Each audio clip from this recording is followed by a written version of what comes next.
Hey, good evening, everybody. Welcome to the 50th Comic Art Live chat. Believe it or not, we hit 50. I mean, it's more like 150, but 50 is where we're counting on. So listen, it's kind of funny that I feel like I haven't been in front of everyone for at least, it feels like a week, but I know it's only been about 3 or 4 days, but I don't think I've had 3 straight evenings off like I got to have was the Saturday, Sunday, and Monday. So it's definitely been odd. And then skipping last Tuesday because we didn't do the watch party with Comic Link, and then I had no interview set up for that. So yeah, it feels weird having a lot of extra time off. But before we get started, though, I wanted to thank Sludgy40 for becoming a member of the channel. I certainly appreciate that. And then even before we got things started today, I saw that Chuck White did a super chat there for us. So I appreciate that, Chuck, very much. But at any rate, I hope everybody in the States had a good Labor Day. I took most of the day off yesterday and really didn't do anything other than just some stuff around the house. So that was a rare treat for me. And outside of that, again, I hope everybody had a good time. But let me bring Kavi into the channel. This because we were having a fun conversation just before we came in here. That Kavi is probably one of the he's the most frequent guest on our channel now, probably outside of Anthony and Mike. You know. And you could kick Glenn and Will out of that as well. But yeah, you think about it, Kavi, it's true. I mean, and the first time you were on was only a couple of months ago. Yeah. Well, thanks again for having me on, Bill, and giving me this showcase to talk about my art and whatever else we end up talking about, some music a little bit as well, which will be fun. Yeah, I have been on the channel quite a bit lately, and it's been a blast, honestly, because it's just helping me better connect with the art collecting community. I've done a lot of connecting with the comic book collecting community over on my Comic Books NYC YouTube channel, which has been great. And I see some of my comic book collecting friends here in the chat, as well as some of my art collecting friends in the chat here. So I'm combining my worlds here a little bit with all this stuff, and I'm just having fun doing it. So I appreciate it. Hey, and it's been fun having you on. And you're right. You know, you think about it. Let's see. The only people who probably been on more than you would be Dino, Mikhail, James, and Khalil, probably. You know, I mean, all the regulars on the collector chat and also on Dueling Dealers. So yeah, you're right up there at the top, rising up the ranks of the CAF appearance list. So exactly, good to be here. And so everybody knows, literally both Kavi and I sat down about 5 minutes ago because both of us had very busy afternoons. And so holiday weekend hangover for work purposes today, especially. So yeah. I was helping my son buy his first car, and I haven't bought. Maureen has handled buying every car in the past, I think, and so I didn't realize that it took 4 hours to buy a car. I thought I would just go in, do a quick test drive, and it would be all over. But no, it was an experience, and I have to go back tomorrow. So yeah, not. I had a little bit of a dramatic week last week, middle of the week through the weekend, I guess, because of the whole Hurricane Ida situation scenario here that just totally knocked us by surprise here in NYC, New Jersey, Northeast area. Both my family's house down in Jersey and my place here in Brooklyn had flooding issues, plumbing issues, power issues. So it was a bit of a mess, honestly, a bit of a nightmare, but everybody ended up safe, and none of my, valuables, I guess, were harmed. So, glad to be past that whole situation, because it was hairy there for a second. I was freaking out. I had a few friends on the East Coast who were very concerned about their collections and power. And I mean, I think we're all fortunate it wasn't any worse than it ended up being, as bad as it was. Yep, totally. So I'm glad we didn't have to reschedule due to that. That would have been terrible. So so let's do this, man. I'm excited. I've never had this much of an opportunity to showcase my own art and then also talk about myself, which I don't do a lot, honestly. I don't do much talking about myself. So much like you, I guess, you prefer to talk about others. Yeah. Well, everybody likes to talk. Yeah, I know how it goes, but I hate to say that I haven't really seen the stuff that you've done on your channel. I watched a few comic art related ones. Yeah. But I'm not I don't have time to watch anybody's channel. I bet there's so much content to watch. It's crazy. Right. Well, you know how it goes. It's like, most of the time you're probably listening to it, right? If you put it on and then you're working over here, you don't get to watch everything. I've been half tempted to take a lot of our talk-oriented shows and put them into and just do them as podcasts too, or convert them. Well, that's something I've been involved with in my career as well. Podcasting businesses, and networks, things like that. So I'm all about the audio only content and experience as well. I really do enjoy audio a lot. So. Well, I never gave it much thought, but then I've had a lot of people tell me that they listen to the show on their way into work, in their cars. Yeah. So they're not watching the video. They don't need to see us commiserating, face to face. They just want to hear the chat. So it makes a lot of sense. So I've been seeing if it's very easy to repurpose these things. So I think we'll do that. Totally. At some point. But yes, Kavi, let's get the show on the road. So. We always do the origin story and how you got started in the hobby. I mean, I know you're a relatively new CAF member technically, but as far as how you got started with comics and then how that turned into comic art. So just for some context, I'm an 80s baby, 80s baby, 90s kid, I guess is the best way to describe that. Mid 80s is when I was born. I grew up on the East Coast, New York, New Jersey area. My parents immigrated to the United States in the 70s from India on work and education visas. My dad was a theoretical nuclear physicist and a mathematician and all sorts of stuff, engineer. Worked for Bell Labs, that kind of thing. My mom is a statistician in the corporate biometrics world, working with the FDA and things like that, all sorts of stuff that's way above my head, but come from a smart family, Indian family. That's my background. But I was born in upstate New York, Buffalo, New York, and then spent most of my childhood, started my childhood in the Rochester, New York area. And then later on, central New Jersey. I grew up in and around the city. I was always kind of half focused on my studies, which is important to a lot of Asian and Indian families. And then the other half of my interests lay mainly, in my childhood in both sports and artistic endeavors, including music, reading, fiction, TV shows, cartoons, stuff like that. I originally learned classical music, piano, that kind of thing. And that escalated over time, which, we can talk a little bit about my music career as we go in this interview. But as far as comics, my first exposure to comics was actually Euro-Belgian comics, because my family would take trips back to visit extended family in India. So we're talking about time frame, we're talking about late 80s. Were my first trips to India with family and stuff like that. And my grandfather is the one that actually introduced me to comics, because he gave me Tintin reprints, so Hergé, Tintin universe reprints in English, which were super popular there in India and Asia. And then also Asterisks. Asterisks was the other one, right? So sure. Tintin and Asterisks really were my origin story, really, which is not the normal that you hear, and Ruben knows this because he and I have had conversations about, well, what's your holy grail, Kavi?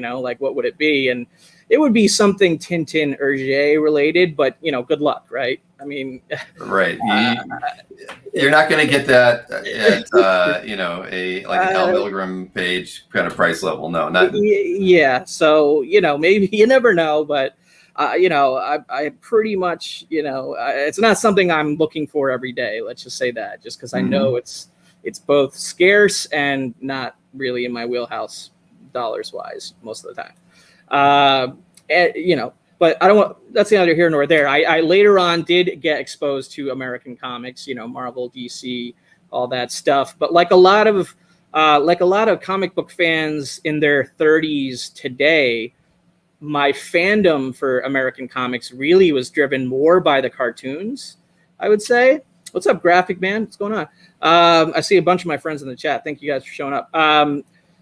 So, Batman the Animated Series was big for me as a kid. Spider-Man the Animated Series, X-Men the Animated Series, the TMNT cartoons, all that stuff. So I loved all that, early 90s animated show stuff. And that really is what hooked me hardcore on these characters, these worlds, and this side of fiction, if you will. So that's where my original love for it came from, and I don't think I was really truly a comic book collector until later on in life. I did have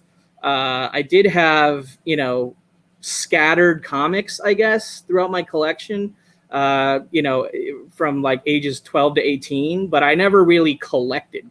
Like I didn't have long boxes. I didn't have, I didn't even have bags and boards. I just had books. I just considered them books, really. They were like, because I had regular, books novels that I would read and stuff. So I did a lot of reading as a kid, and all of that dates back to my grandfather, honestly, introducing me with the Tintin and Asterix stuff. So that's my origin story. But as far as like how it escalated into actual collecting and then eventually original art, there's a lot of stuff that happened in between there, right? Like I mentioned I started learning with classical music and piano when I was a kid. I decided to pursue a formal music education later on. But in between pursuing a formal music education, I also learned guitar. I learned bass. My brother was a drummer. So I had sort of a rhythm player just like built in, to my existence, my house. And then we had all sorts of like neighborhood kids and friends that were starting to learn instruments. And so I would be collaborating all the time, like as a teenager with other, young amateur musicians, playing in bands, experimenting, building a music collection. Really, I started acquiring boatloads of vinyl, CDs, cassette tapes, that kind of thing. And I really kind of did a deep dive into Western music across a lot of different genres in my youth at the time, and had some, level of local success in a few different bands, playing live, stuff like that. I got my first job at a recording studio when I was 16 years old. So I started at 16. I started at 16, and I worked mainly for studio time. Like that was kind of the purpose. Like as far as like money, I wasn't making pretty much anything. It was more of an apprenticeship, if you will. But that was what got me started. So after all of that experience, like in my childhood / teenage years, I decided to pursue a formal music education, right? Because not getting a college education wasn't really an option in a family like in my family and a lot of Indian and Asian families. It's you have to, right? Like otherwise you kind of lose the support of your family if you don't, right? So I wanted to do something creative, a little bit something non-traditional, I guess, for a lot of my parents' friends as kids. They weren't doing that kind of stuff for their education. They were going down engineering, medicine, legal careers, lawyer, all sorts of other stuff, computer science, So I kind of did I went off the beaten path, I guess, and I went to a college in Boston. So I moved up to Boston. I went to Berklee College of Music, which is a pretty well-known music college. Quincy Jones, one of the biggest in the most well known in the U.S. A lot of huge famous alumni out of that, including Quincy Jones, John Mayer, and like several other pretty much A-list names in music. So that's where I decided to go. I did 2 different degrees in 4 years. I like packed it all in. I did 2 degrees, and I minored in jazz guitar.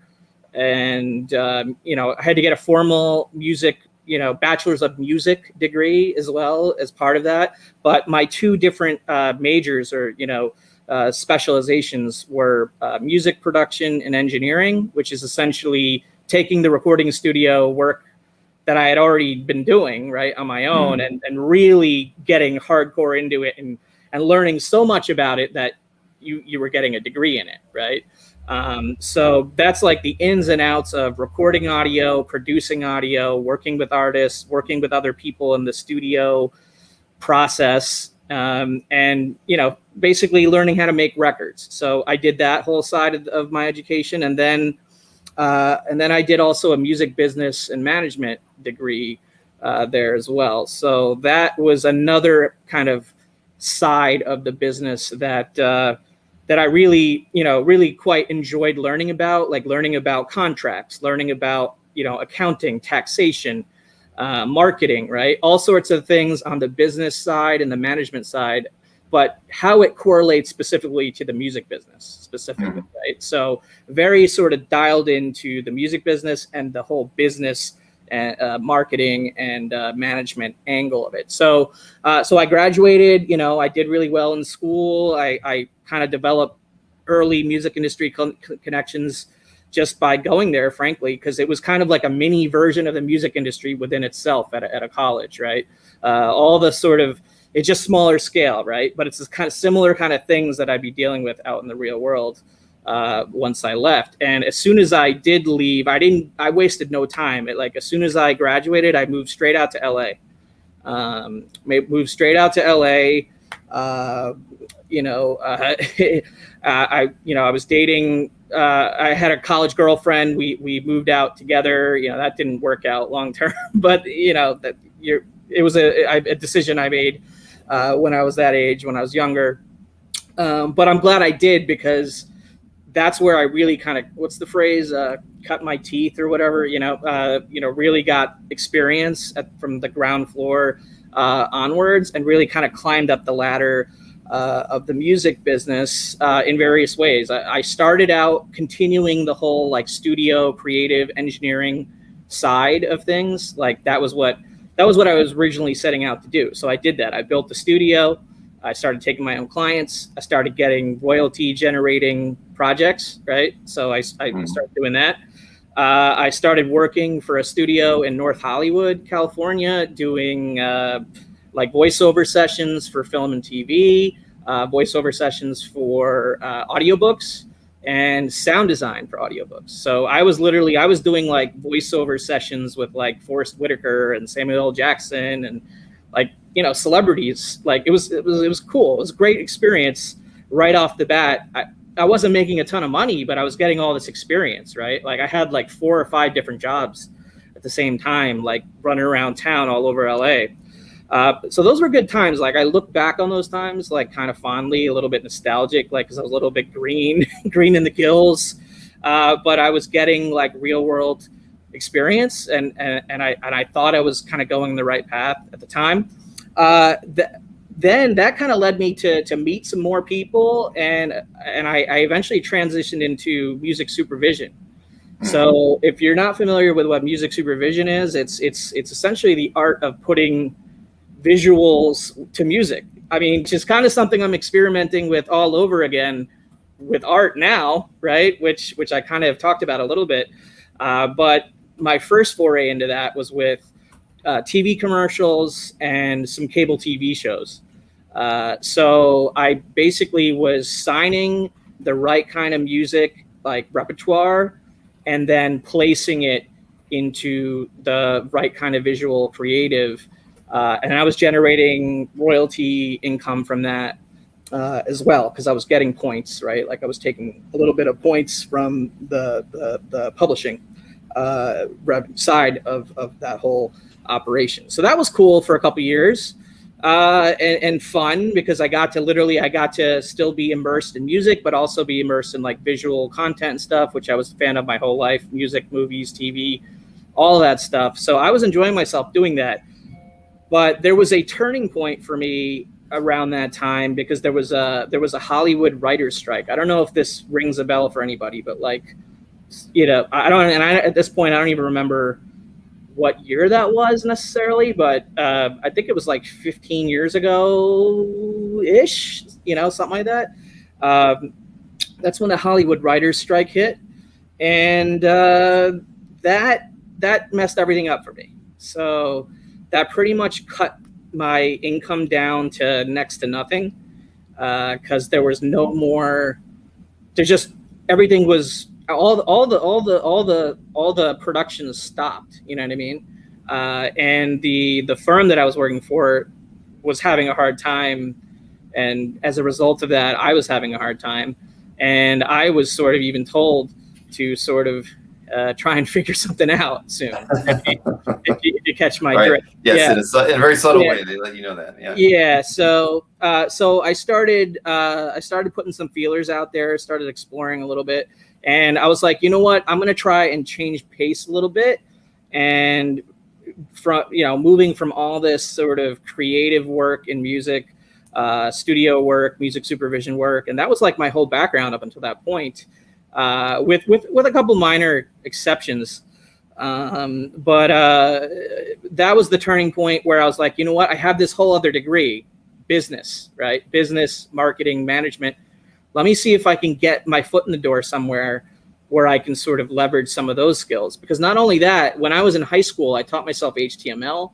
I was building websites, and my high school years were like 1997 to 2001, 2002, so that was like the early internet days, I guess.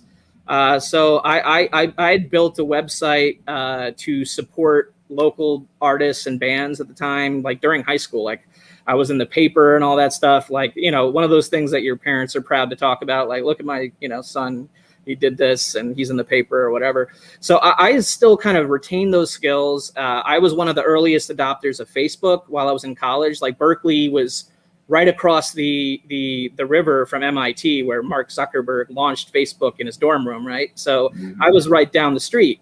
So Berkeley was one of the first colleges to be signed up for that. And I was one of the first people within Berkeley College to be aware of it and sign up for it. So very, very early on, I saw the power of social media, the power of digital, power of content.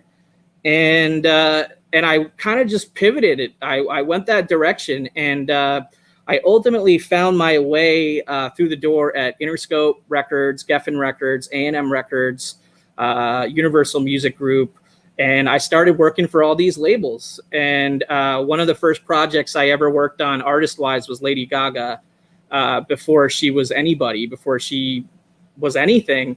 So I was responsible for like launching her first website, a lot of stuff that you do, Bill. Like I was doing, her website. I was launching all of her initial social media pages, and I was doing that for like not just one artist like Lady Gaga, but I was doing it for like the whole roster, like the whole operation for a lot of these labels.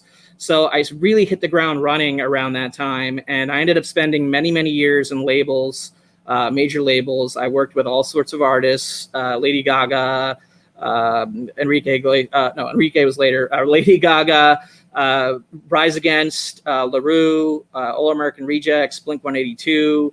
I even got to work on a couple of U2 projects and records. I worked on the SpiderMan Broadway project that U2 was involved with, Spider-Man Into the Dark, because the actor who played Spider-Man in that Broadway show, Reeve Carney, he had a band called Carney, and that was a band that I was working with at Interscope. So it was a natural extension. So I got to very cool. Yeah, I got to be involved with that whole thing.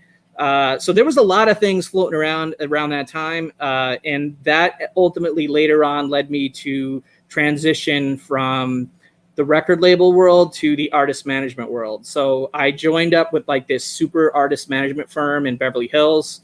I had the stereotypical, office with like the Hollywood sign view in the background, and the works, right? Like high-end posh Beverly Hills existence at the time. And I was working in management more directly with the artists, because when at the label you kind of you're working mainly with representatives. But in management, you're working directly with the talent, directly with the artists. And that really appealed to me. So one of the bands that I had the pleasure of sort of being a big part of their career during that time I spent in management was Linkin Park. But I also got to work with Enrique Iglesias, Plain White T's, Godsmack, Stain, Counting Crows, a lot of electronic dance music artists, some hip hop artists, and R&B artists, Tony Braxton, Kelly Rowland. a lot of different things. I got exposed to a lot of different things. I moved up the ranks pretty quickly. I was given a vice president title at 27, I think, 27 years old, and an executive vice president title at 30 years old, I think, at that company. I rose up pretty quickly. I made an impact over there, and I did a lot of things I'm super proud of, and I got to spend time with artists that I grew up listening to, like Hybrid Theory by Linkin Park, for example. Their first album came out when I was 16 years old, and I listened to that religiously. And here I am hanging out with Mike Shinoda and Joe Hahn and Chester Bennington, rest in peace, and all these guys that I'd worshipped, and it was just it blew my mind. So that was like a true sort of career defining time for me. And I really, things escalated quickly for me around that time, let's just say. And that is where we get back into comics, right? Because at 2014, I was down in San Diego, and, across the street from the San Diego Convention Center is Petco Park, where the Padres play, right? So that year, MTV was hosting an award show about I think they were calling it the MTV Fandom Awards, and it also had an outdoor concert. So Linkin Park was invited to play. Yeah, I went to that concert. You were there, okay? So I was there. Yeah, we were there. I got to ride around Petco Park in like one of those carts, man. That was the most fun thing I remember from that, besides the actual show and spending time at Comic-Con for the first time, which is so because we were right across the street, Comic-Con was going on. We were all given like complimentary access to Comic-Con. So that was my first like real exposure to the current state of comic books, fandom, collecting. That's where I saw my first original art page. I didn't buy one, you know what I mean? But I saw one there. That was the first time I ever saw one. I think that was the first time I ever saw a graded comic book also. And that's, I went fairly quickly from there to reading comics again, after that experience. And I went fairly quickly from reading comics again to buying graded comic books. And, all of a sudden, because I didn't have income until around that time when things were escalating quickly, right? I didn't have the income to be a collector of anything, really. But around that time, I started having the income to have more fun a little bit and kind of cut loose and sort of bring in these other passions and hobbies and influences of mine back into my life. And that was like the fuel that set the fire off, is that San Diego Comic-Con little jaunt that I had while I was working, across the street. But I was also getting to go to Comic-Con over that weekend. So that was fun. And that kind of led me down the path. And I started experimenting with collecting comic books. And before you know it, I was buying big boy books. I was buying first appearances. I was doing the whole thing with the CGC grading and all that. And then I ended up moving back to the East Coast, where I'm at now, New York, New Jersey. For the last 6.5 years, I've been an executive vice president and general manager at Iheart Radio. So I oversee, a lot of original music programming, streaming, some terrestrial. I have a lot of experience with podcasting businesses, like I alluded to earlier. And I've had a lot of success there, but I'm involved in a lot of different things. But basically, my day-to-day has involved, is I'm just immersed in the music industry. I have a team of music programmers, curators. We build radio stations, streaming, listening experiences, playlists, all sorts of stuff like that. And that's kind of been my gig for the past 6.5 years now. But the comic book collecting escalated along with that career escalating on the music side. I just got more and more into it.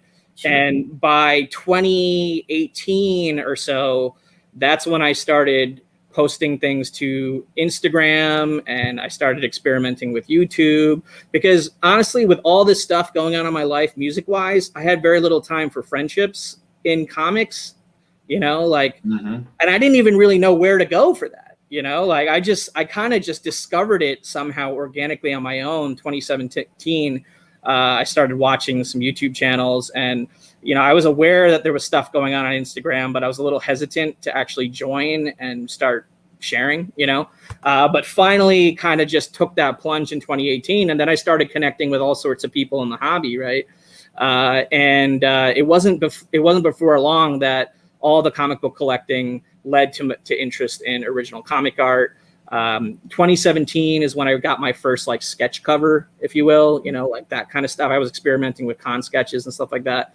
But it wasn't until 2018 that I bought my first published page. It was a Sean Chen splash from Elektra. It didn't even have Elektra on it. So I was like being very careful. You know, I didn't want to go too hard too quickly. Right. I was just like dipping my toes in a little bit. And, but you know how it goes. It's, you know, you think once you have a couple, you want to have more. I mean, I remember those first few pieces I bought. It's like, there's still room on the table. If I want to spread it all out, I need to have a few more pieces to fill up that space. Yeah. I didn't think it would happen to me, but you know, boy, was I wrong, you know, like, so, you know, and ever since then, it's just continued. It just continued. Like, you know, at this point, I'm at a point, I think, where I'm finally starting to let go a little bit of some pieces and doing a little bit of culling / you know, reprioritizing, I guess, within my collecting of both comics and artwork. But, you know, my love for it really has not dissipated whatsoever. You know, I love it. And, things, yeah, exactly. Yeah. Right. Yeah. Look, you know, when I went on the Collectors Conversation show and I talked about enjoying the art and trying to come up with more ways to enjoy the art, that's how I came up with this whole, like, let me apply all the music supervision stuff that I have and my music programming stuff that I do every single day and try to apply it a little bit to my comic art collecting and see if I could create some sort of hybrid level of enjoyment there, you know, you know, that's been a fun part of my experimentation over just the last few months. You know, that's not a thing that I've been doing ever since I collected comic art. Like, I collect comic art for the sake of collecting comic art because I love comics. It's really disconnected with all the music stuff in my career, but without the music stuff in my career, I'd never be in a position to collect comic art. You know, it's just, they go hand in hand. And now I'm trying to see if I can create some sort of, you know, symbiotic, pun intended, because I am a symbiote fan, relationship between the two in some way. So I started experimenting with that, and I've done a little bit of experimenting with that on your show. And I've also created a playlist, mixtape playlist experience for the artwork that I plan on showing from my collection tonight, which you can find a YouTube link in the description, I believe.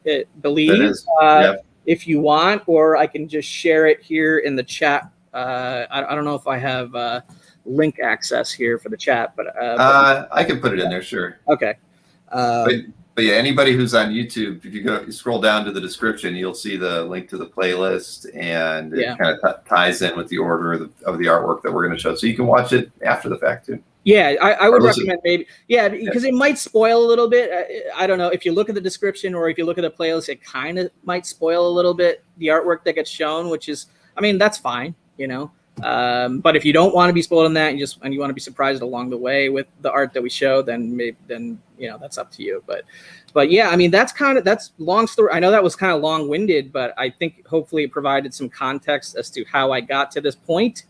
As both a human being and an art collector. So, right. Well, I mean, it you know, I mean, we all know that we wouldn't be able to collect the art we had if we didn't have a good job or you know, a way to pay for it. So I think, you know, it's always an important background component to anybody's collecting story is, you know, knowing a little, for those who want to share what they do, of course. I mean, you know, a lot of people don't like to talk about what their day-to-day job is, but no, I mean, I think that's totally cool, you know, and it's creative. You're you know, in the music business. I mean, like I've always said, I think a lot of people who collect original art came from a creative background one way or another, you know, whether they wanted to be artists themselves or they were into music. I mean, it just really goes hand in hand, I think. I mean, I very rarely do you meet somebody whose background doesn't have some form of the arts being a part of Agreed. Their makeup. So no, I mean, I think that's cool. So I mean, you've talked in the collectors chat sometimes. You have had to sell a few of your comics though to fund a few of the art purchases. Yeah. Well, with comics, I've sold a little bit here and there along the way the whole time. So I think I was lucky to sort of get back into it around the time period I did get back into it. Like if I was getting back into it just now, I think the prices are so staggering, both from a graded comic book standpoint and for like big keys, right? And for, really, in demand artists and, nice, quote unquote, nice pages, published pages. It's hard. It's a difficult barrier of entry. Like even for me, I can't go after some of the things that I want to go after. It's just the way it is. So without selling and capitalizing a little bit on the market momentum that has taken place with some of the stuff that I've had, it's been interesting part of the learning process along the way of collecting all this stuff, and I'm still learning. Frankly, way more so about the art side than the comic book side, which I feel like on the comic book side, I've had enough kind of experience at this point where I can sort of know what I'm talking about. Whereas with the artwork stuff, like, I feel like I'm still learning, Well, I mean, I am too. I mean, at the end of the day, I mean, you can't. That's the great thing about the hobby. At the end of the day, there's always so many new things to discover, and I don't know. I find myself I've learned more probably in the last year just doing these conversations with collectors and dealers and whatnot than I probably learned in the 5 years prior to that. It's amazing that, but that's what makes the hobby so much fun. Because it's more than just collecting artwork or reading comics. I mean, it's getting to know the creators. It's getting to know, a lot of the people who are behind some of your favorite comics and what help bring those things out. I mean, so there's so many aspects of the hobby that we can love and enjoy that you're never going to get bored. Totally. I see. Yeah. I'm just reading the chat, but I was just going to put Kavi's CAF gallery link in there too for those of you who thank you, appreciate that. I think being on CAF has really sort of helped me learn a lot. I definitely, these days I'm on it every single day for multiple times a day. It's become another part of the addiction, I guess, is it's constantly being on it. Right. For mostly good reasons, but sometimes I can distract myself for probably longer than I should be distracting myself when I have other things to, dispose my time with. But hey, it is what it is. It's only just enhancing my enjoyment of the hobby. And I don't have my whole collection on CAF. If for anybody is curious about that, I would say I have about 50% of my collection on CAF. Now, there's a couple reasons for that. Tell us. Yeah, well, one is I didn't have a scanner until about 2 weeks ago. So I don't know why, but just for some reason, I just avoided getting like a proper, 11 by 17 plus, image area scanner. I finally bit the bullet. And rather than spending that money on a cheap page or something, I bought the scanner instead. So that's. So I've been doing some more scanning this last couple of weeks, and I continue to do more I'm going to continue to do more scanning. So just look out for more pages, to be uploaded eventually, on my CAF. But I would say the other reason that I don't have my whole collection up there. It was a Plus Tech. I don't remember the model number. Oh, that's right. I remember. Yeah. Ruben had sent me a link to it, and I was like, okay, cool. I'll try it. And it's been working out pretty good so far. The other reason I would say is that I want to feel like I still have stuff to post. Like you never know where life's gonna go as far as like work, life, career, emergencies that come up, health problems, family emergencies, weather disasters, like I just barely, escaped with, just a couple days ago. Right. And and if anything like that were to go down, it would affect my ability to buy art for a while. You know what I mean? If any of those kind of emergencies happened. So I don't want to be in a place where things change in my life and then all of a sudden I can't buy art anymore because of financial reasons like that. And then I have nothing to post and nothing to be engaged with, nothing to engage with the community about from my collection.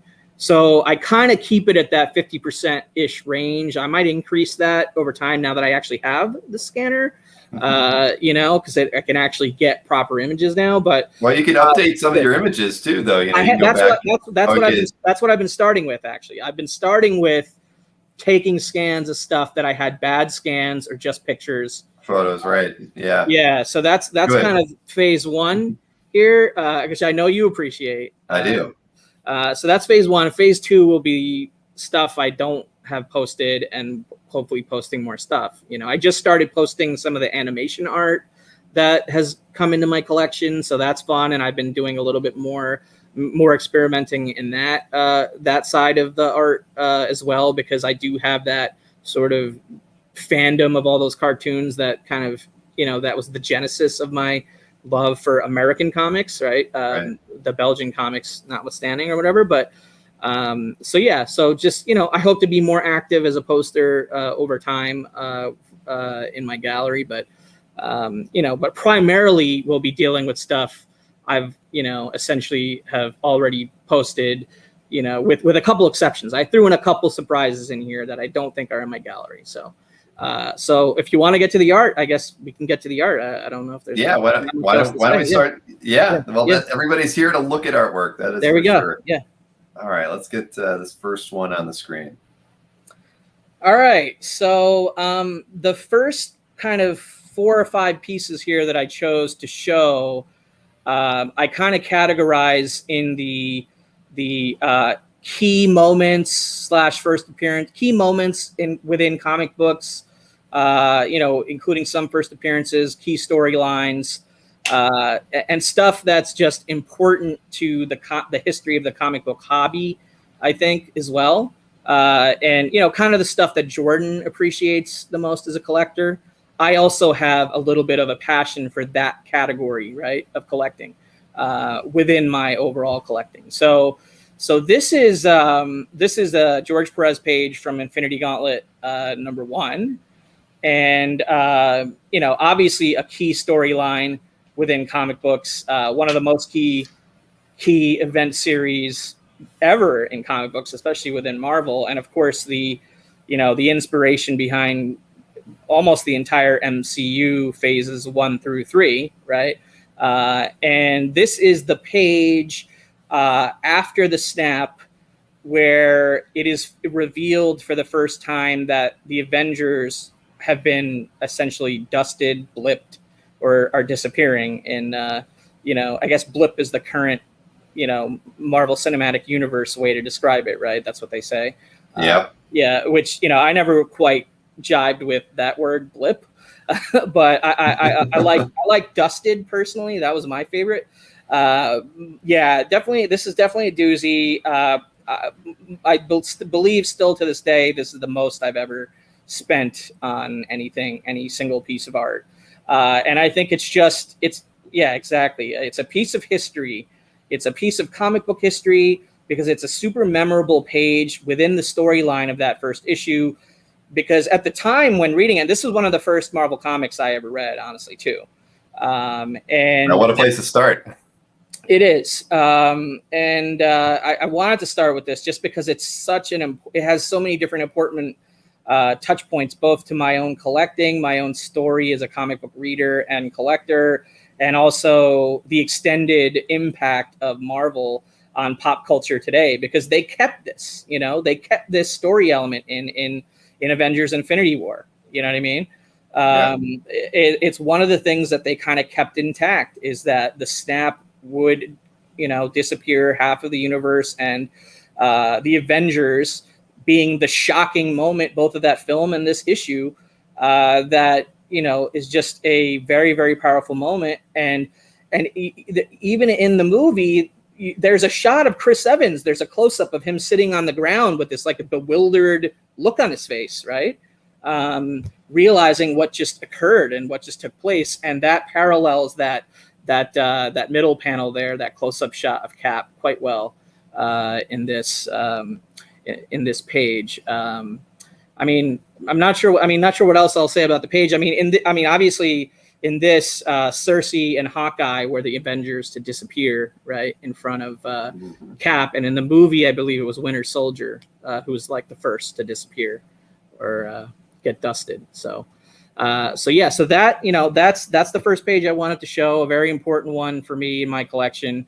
And just in my opinion, a very important part of comic book history and pop culture history. So very important to me. So as far as the music choices goes, which again, if you're curious about that, you can go listen to the playlist. I did pick both an instrumental selection and a I guess more pop / mainstream selection or lyrical music selection for each piece. And the reason I did that is because I think there are two different ways to accompany music to a visual. One's instrumental, which tends to be background related for the vibe of what's going on in a scene or on a page or a piece of art. I think it correlates better when there's no dialogue, for example, especially in film and TV. Like you don't, if there's dialogue on the screen, most likely there's instrumental music in the background, right? But if there's no dialogue in the scene, like let's say it's an action heavy scene or it's a montage or whatever, then you tend to have lyrical music, pop music, right? Pop, rock, hip hop, whatever, right? And because there's lyrics in the music itself. So therefore it's kind of tough to balance that out, right? So I went down the line of doing only instrumental picks or only lyrical picks. And I was just like, I can't handle this. I have to do an instrumental pick and a lyrical pick for each piece of art. So that's the reason why I did that. The instrumental pick that I chose for this piece of art is the track literally called Infinity War by Alan Silvestri from the Avengers Infinity War soundtrack. I almost went with the music cue or theme called Porch, which is a very short cue. It's under a minute. It's that cue that plays in the film when Thanos is in the garden and he's sitting down on his porch and you realize that he's just won. You remember that scene? And it's kind of a quiet sort of, sad kind of piece. And ultimately, I didn't go with that one. I went with the Infinity War theme because they call back to that Porch Thanos theme in the Infinity War theme in that soundtrack. But not only do they do that, but they call back to the main Avengers theme by Alan Silvestri in piano in that. So because of that combination, it really encapsulated what that whole movie was about, and especially what this scene represents in that movie. So that's what I chose for the instrumental song pick for this one, because it calls back literally to the film and sort of the parallel that this page makes to the film. For the regular lyrical music choice pick, I picked "Losing My Religion" by R.E.M. Now, I think everybody pretty much recognizes that song, or most people recognize that song. It has this kind of somber tone to it, but yet it still remains a little bit hopeful, right? I don't know, depending upon your musical taste, it's, it may have been decades since you've heard that song, or you may have heard it very recently, but it's one of my favorite songs. I love that song. It has that perfect tone to me, that balance of being somber, yet trying to keep some hope alive, which I think both the scene in the movie and this page are trying to represent, especially in that last panel with the Avengers Mansion because that the Avengers are going to be on the case and that the Avengers are still, despite only having half of their members, you still have to keep some hope alive that they can handle this thing. Now, I want to call out a specific lyrical passage in the song "Losing My Religion" by R.E.M. So the passage is, "Life is bigger, it's bigger than you. That's me in the corner, that's me in the spotlight, losing my religion. So I kind of see that as CAF. That's me in the corner. That's me in the spotlight, losing my religion. If that makes any sense. So, yeah. You're on mute. You're on mute. I did. I know. I saw that. I was like, shoot. I had a knock at the door. Yeah. And I forgot to turn it off. That's all right. But no, I actually saw R.E.M. I think 3 times when I was in college. Nice. So yeah, very good pick there. Certainly. Awesome. Yeah, I am. I do get a little deep, Ruben. I go a little overboard sometimes with this stuff. But yeah. All right, let's look at definitely. Well, this is a classic page. This is a classic page. All right, so this is a splash page from X-Men 59 by Neal Adams and Tom Palmer on inks. This is kind of another key story moment / piece of comic book history within X-Men, where the Sentinels are flying into the sun because they're convinced that by destroying the source of the X-Men, the mutation, right, radiation, aka from the sun, that they would be able to destroy the problem themselves, the mutants, right? So that was like a logic. That was like an out-logicking the logic of the Sentinels play by Cyclops, right? In that whole storyline. So definitely a key important X-Men storyline issue. From an artwork standpoint itself, there's no X-Men on it, but I just love the page. That perspective of from that top left corner and the whole sort of troop of Sentinels flying directly into the sun, that angle, and then the trail. Like, I just love that.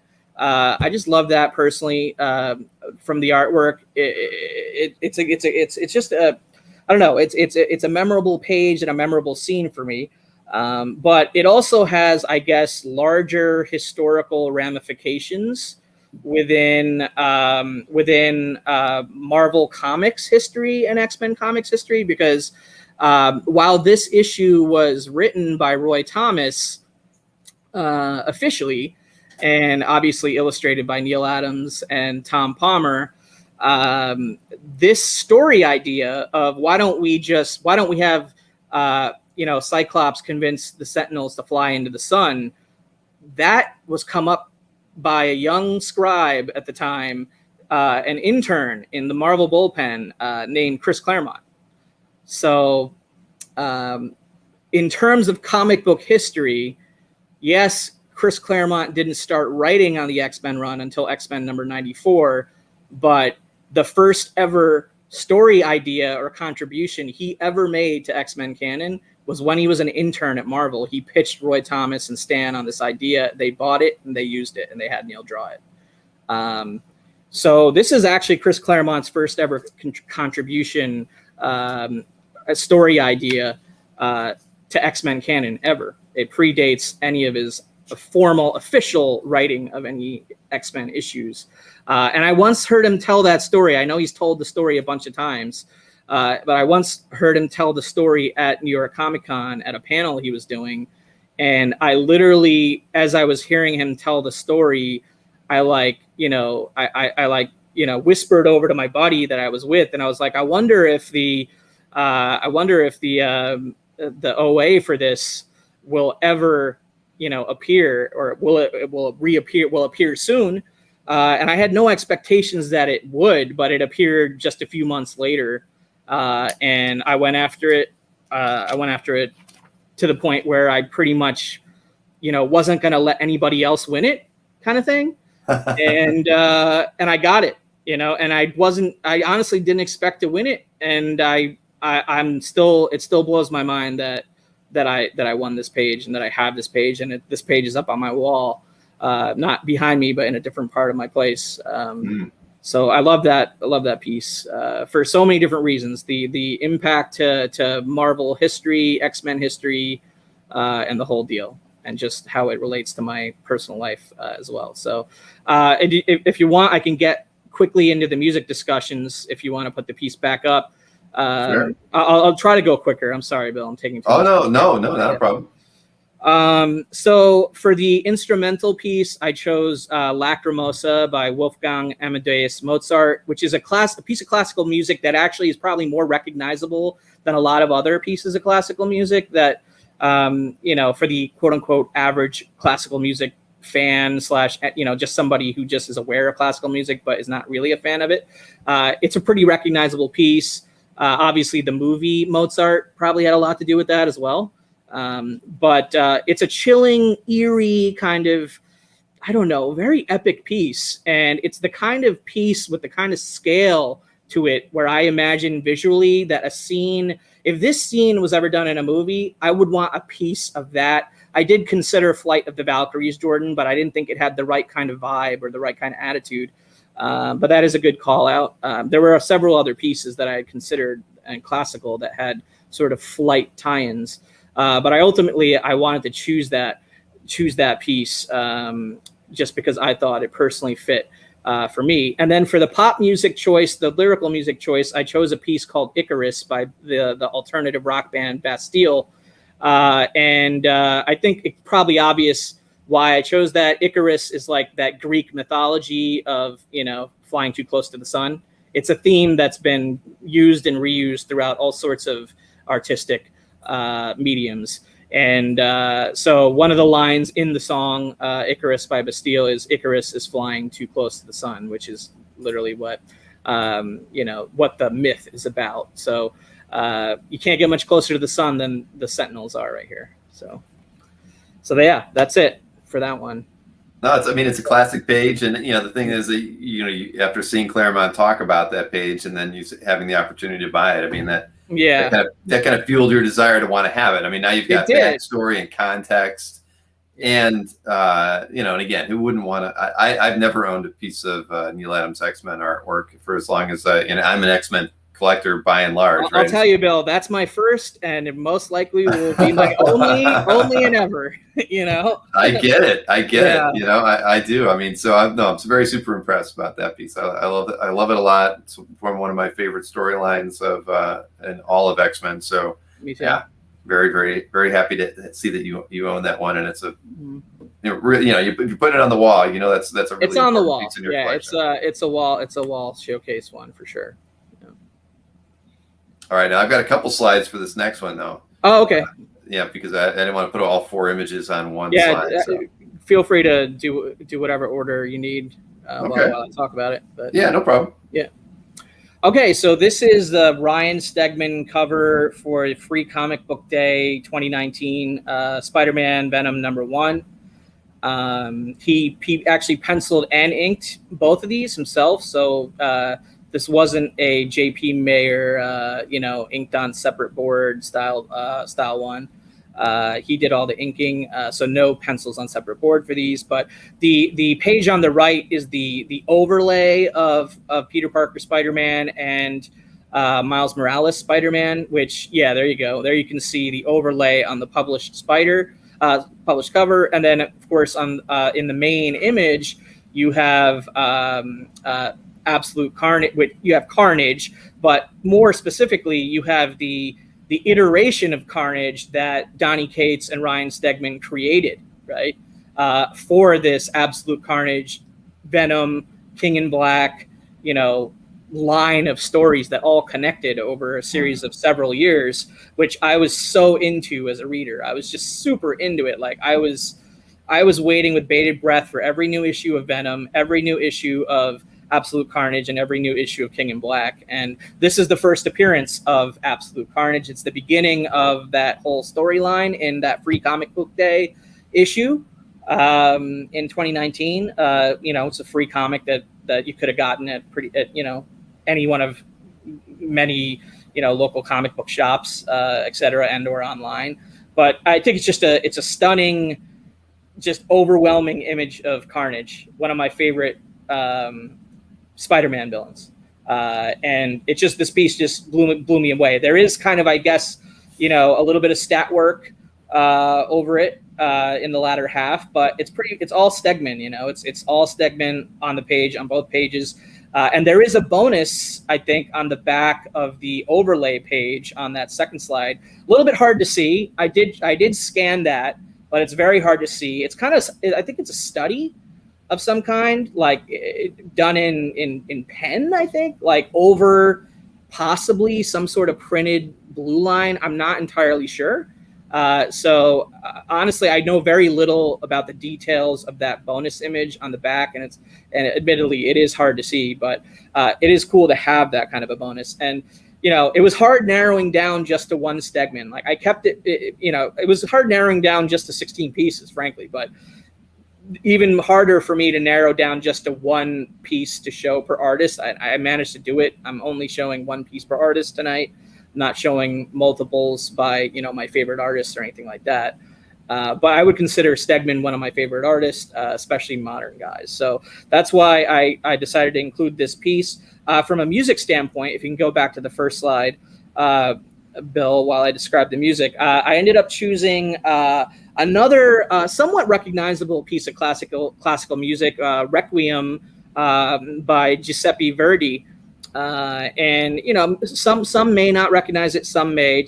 Probably depends on the your level of classical music knowledge, I guess. But it's a really kind of angry and aggressive piece of classical music. Like aggressive is the way that I would most accurately describe it, and that's how I would most accurately describe Carnage as well, and this image. So I thought that piece of classical music in particular paired pretty well with this piece of artwork.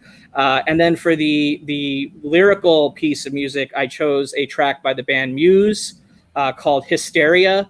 And I love the title of that song, Hysteria, because it both means because it both kind of connotates, a little bit about the storyline, and what was going on in the storyline as far as Hysteria is concerned, and Null and Carnage attacking essentially the whole planet, and also it kind of connotates to me sort of the culture within comic books over that duration around this Donny Cates and Ryan Stegman storyline. I think within Marvel Comics, especially, the Venom, Absolute Carnage, King in Black storyline is the defining storyline of the last several years, in my opinion. So that's kind of my reasoning for that. But it also has this really aggressive guitar riff, a really like heavy driving drum beat. I think one of the lines in the chorus is "Give me your heart and your soul." So that's it's very Carnage. So that's why. So I'll keep it. I'll cut it off there. No, very, like you said, that's probably one of the most powerful stories in the last several years. So a great piece to own. And let's see, where was it? Oh, there it was. Rob said they thought the extra bonus artwork was from an interior page from the book. Cool. So that's a possibility. Thank you. Yeah, Rob. I mean, I assume that was like some sort of copy or blue line on the back, but if when I look even closer, he in pen did a study over it, like within it. So he must have been working something out on that on the back of that board. I just don't know exactly why he did it, but it's cool that he decided to do the published overlay on the back of that. Sure. I didn't expect that. So yeah. Well, yeah. Another fine piece in your collection, Kavi. Thanks, brother. All right, let's see what the I know the next one. Okay, here we go. This fourth piece up there.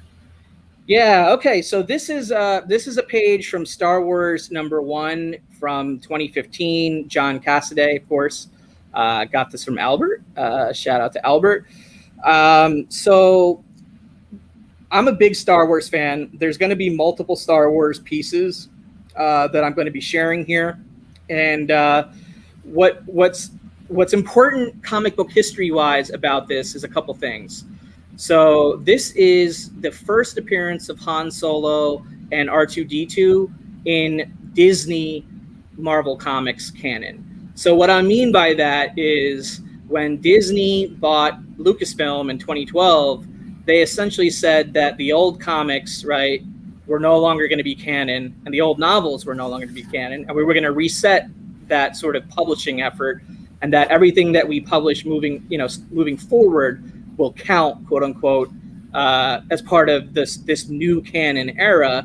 which is a controversial thing, and I'm not here to talk about the debate on that between Star Wars fans. I enjoy reading all the new comics and reading all the new books just as much as I enjoyed reading all the old comics and reading all the old books, just because I'm a huge Star Wars fan, and I'm just a sucker for that, for anything Star Wars almost. But I love this page. I mean, Cassaday's artwork for me is just sublime. I love it.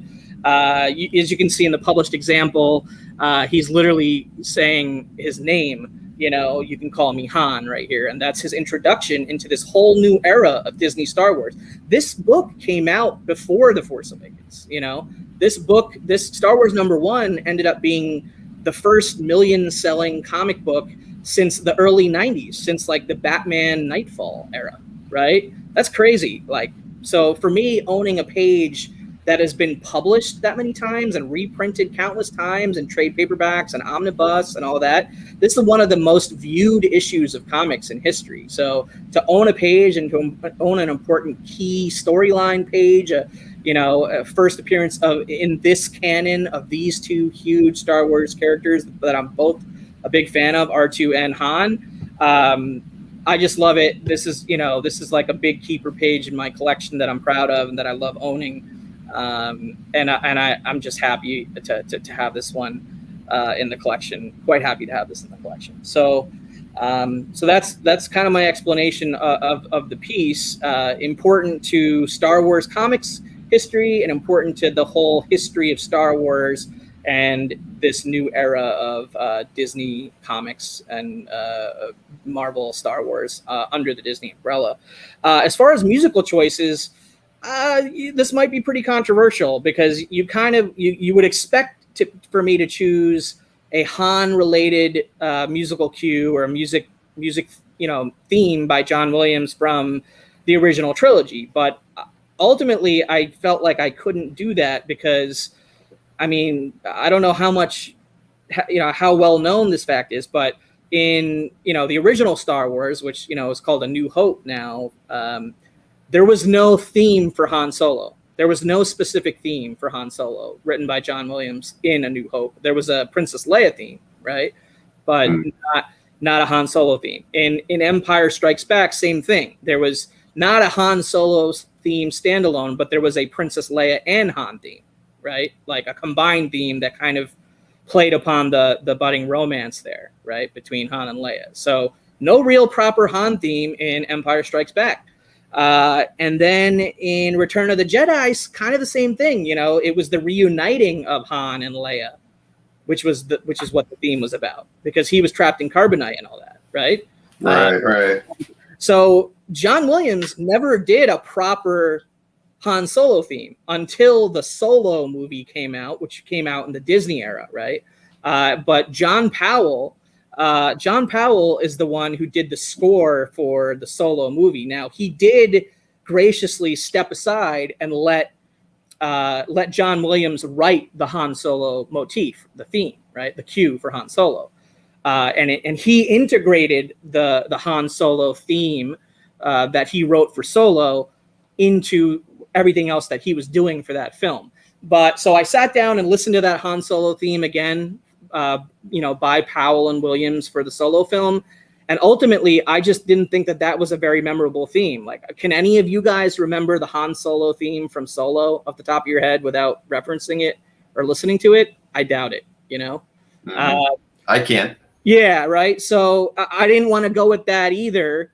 Because I really felt like I needed to choose a piece of Disney era Star Wars music by John Williams specifically. So I think the best theme for me in Disney era Star Wars is Rey's theme from Star Wars The Force Awakens, which is, a movie that was basically Han Solo's movie, right? At least from the original set of heroes, that was Han Solo's like showcase, right? The Force Awakens. He was the main original trilogy character in The Force Awakens. And of course, a lot of that movie also was about introducing us to Rey. So I love that theme that John Williams wrote for Rey in The Force Awakens. I think it's pretty recognizable. It's kind of like a whimsical piece. Like it's a pretty sounding piece, but it's also a very memorable piece. especially that initial motif where she's she's basically a scavenger and she's scavenging the remnants of that ship, right? That's where that theme comes in, and I had to go with that theme because that was the sort of introduction to Disney era Star Wars, and this is the introduction to Disney era Star Wars from the comics side. So I thought it was a good parallel there, and it's my personal favorite piece of John Williams music in this new era of Star Wars, Disney Star Wars. But yeah, I mean, I'm a huge fan of all sorts of different Star Wars musics. I mean, it gets me in the feels anytime I listen to it. It's just, I actually program a whole radio station, and I partner with Disney Music on that. It's called May the 4th Radio, so I'm a huge Star Wars music nerd. So it took a lot for me to go with something sort of a little bit left field for this particular pick, I guess. Even though it's still Star Wars related and still John Williams, but there was a lot of justification there, I guess. And then for the mainstream music pick, the lyrical music pick, I chose something that kind of applied to both me as a music fan, where I'm from, where I live now, Brooklyn, and Biggie Smalls and Notorious B.I.G, whatever nickname you want to call them. Who Shot Ya? A street anthem, a Brooklyn anthem, but it also, is a metaphor for the Who Shot First Han Solo thing, which is like the biggest Star Wars meme ever. That's like the biggest debated thing and talked about sort of thing on the side from Star Wars fans, I think, in history. Who shot first, right? In the canteen. Oh, yeah. The parallels were just too easy, both as a music fan, a Brooklyn guy. I live right down the street, essentially, in the area that Biggie grew up, and I don't know. I had to go with that. Who Shot You is a classic. It's a street anthem. So yeah. Well, a very, very good pick. And let's see. There was a question popped in from Scott about do you know David Collins? I'm aware of that podcast. I don't know him personally or anything like that, though. Yeah. There's a lot of great Star Wars, music content out there. There's like a whole YouTube channel that where this lady, she's she kind of muses over the approaches, the styles. She redoes it. Like there's a lot of talented people that are immersed in the Star Wars music as fans and choose that portion of Star Wars fandom to focus on their podcasts and stuff like that, which is really cool. All right, let's go to the next piece. All right. Let's see. Kavi, I don't know how you can cram so much into your day. Music is such a big part. And then you have art. I don't sleep a lot, Bill. Well, that's what I was thinking. I don't know when you do sleep. I'm not a big sleeper. All right, so this is a page from Amazing Spider-Man Annual number 16 by John Romita Jr. On pencils and John Romita Sr. On inks. So it's a father-son team-up page. This is, believe it or not, this issue, ASM Annual 16, is the first book that they worked on as a father-son team.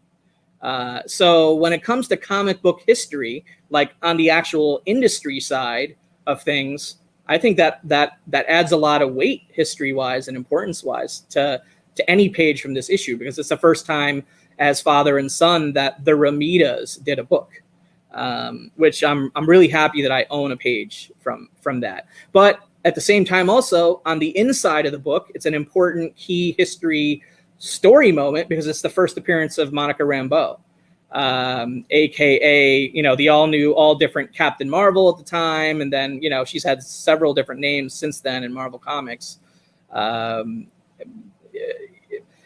and I believe she's going to be after being introduced in the WandaVision television series as a character, is going to be in the next Captain Marvel movie, The Marvels. So it's a character that's kind of on the rise right now and in the public consciousness, if you will.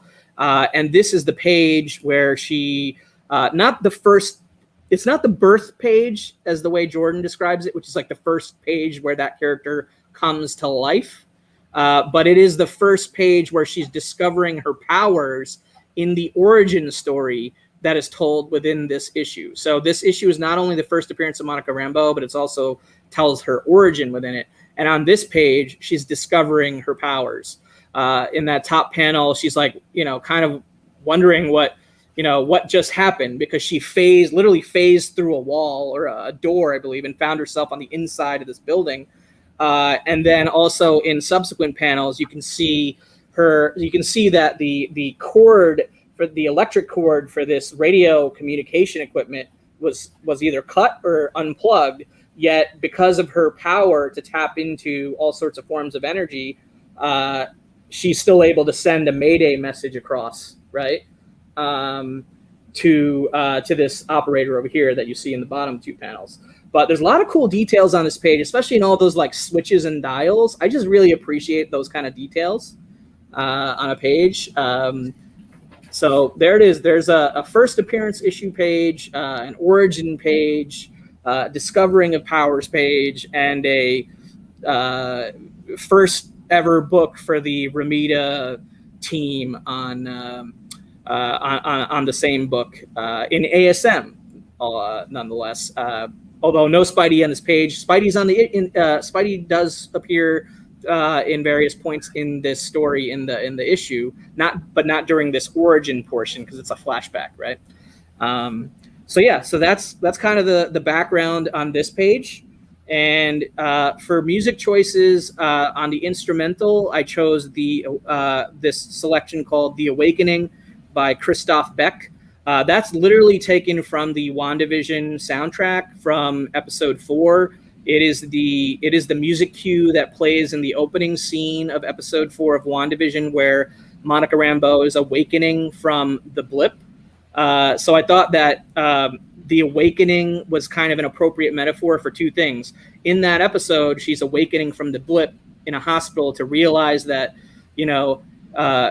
essentially that her mother had passed away in the middle of the blip, and it was just chaos in that scene, right?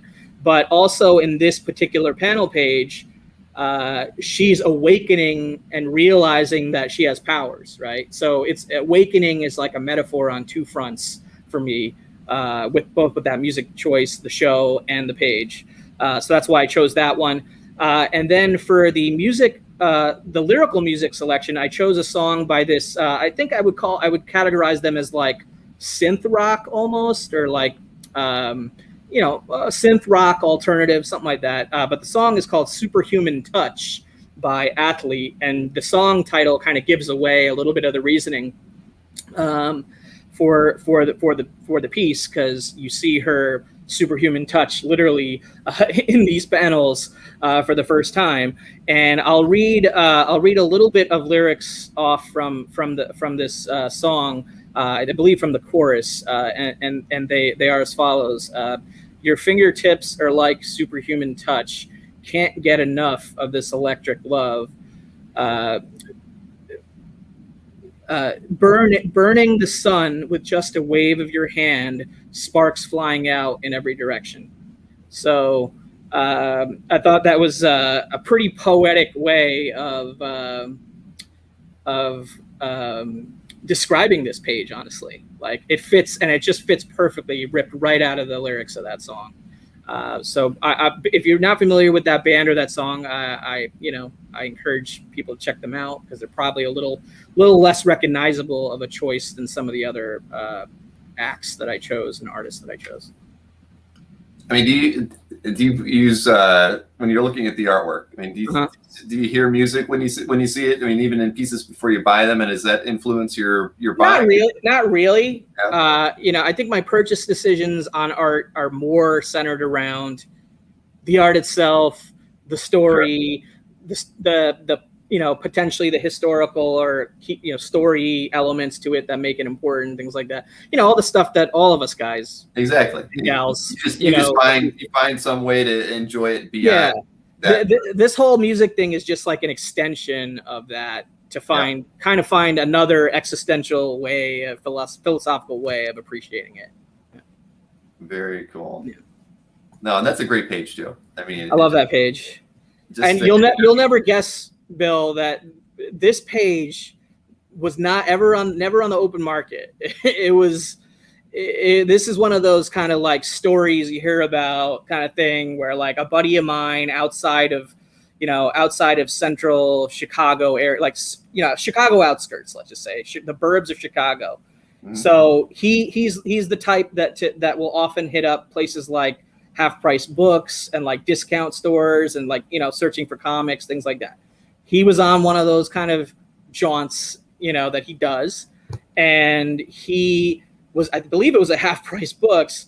And this half price books had recently come into possession of a collection from a widow, the husband had passed away, had a bunch of art, comics, etc. And it was basically fresh, like literally like that day, Right. And they were going to be trying to sell it through the store or whatever, but he was there. He texted me. We just immediately started working on some deals. He picked up some X-Men pages, some Silvestri pages. I think they even had a Jim Lee piece. I don't know if I don't think he picked that up, but because they weren't like completely stupid about the value, but they also weren't completely knowledgeable as to the degree that you and I are, you know what I mean? Right, of course. So I definitely kind of stole that one, and it just came out of the ether unexpectedly to me. So, well, that's a pretty wild story. I mean, half price books is the last place you would expect the to find last place. Yeah. Original comic art. Yeah, totally. So you lucked out. Yes, I did. So that's a big part of the hobby, though, isn't it? Right place, right time. Totally. All right. So the next couple of choices are unpublished examples. I didn't want to just focus on published artwork. I wanted to give a little bit of a shine to some unpublished pinups, pinup's the wrong word, I think, because that connotates published for me. But some unpublished images. And this first one in particular is from an artist probably almost no one would recognize. Her name is Rachta Lin. She's an artist from Singapore, whom I first met in Chicago at C2E2.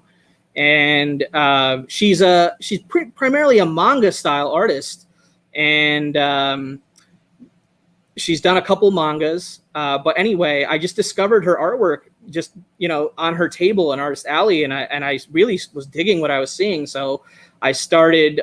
So I did like a sketch cover commission with her at that convention. Then I followed up with her. I did a real commission. I started buying other pieces. I started supporting her on Kickstarter and Patreon. It's just one of those stories where you kind of like discover an artist and you kind of feel not discover like she's done nothing, but like you kind of like it's still a newer artist, a relatively fresh name. Like I think at this point she's done a couple of variant covers, like a Vampirello cover, a Batman variant cover, like some store exclusives and stuff. But in the United States, a relatively unknown artist.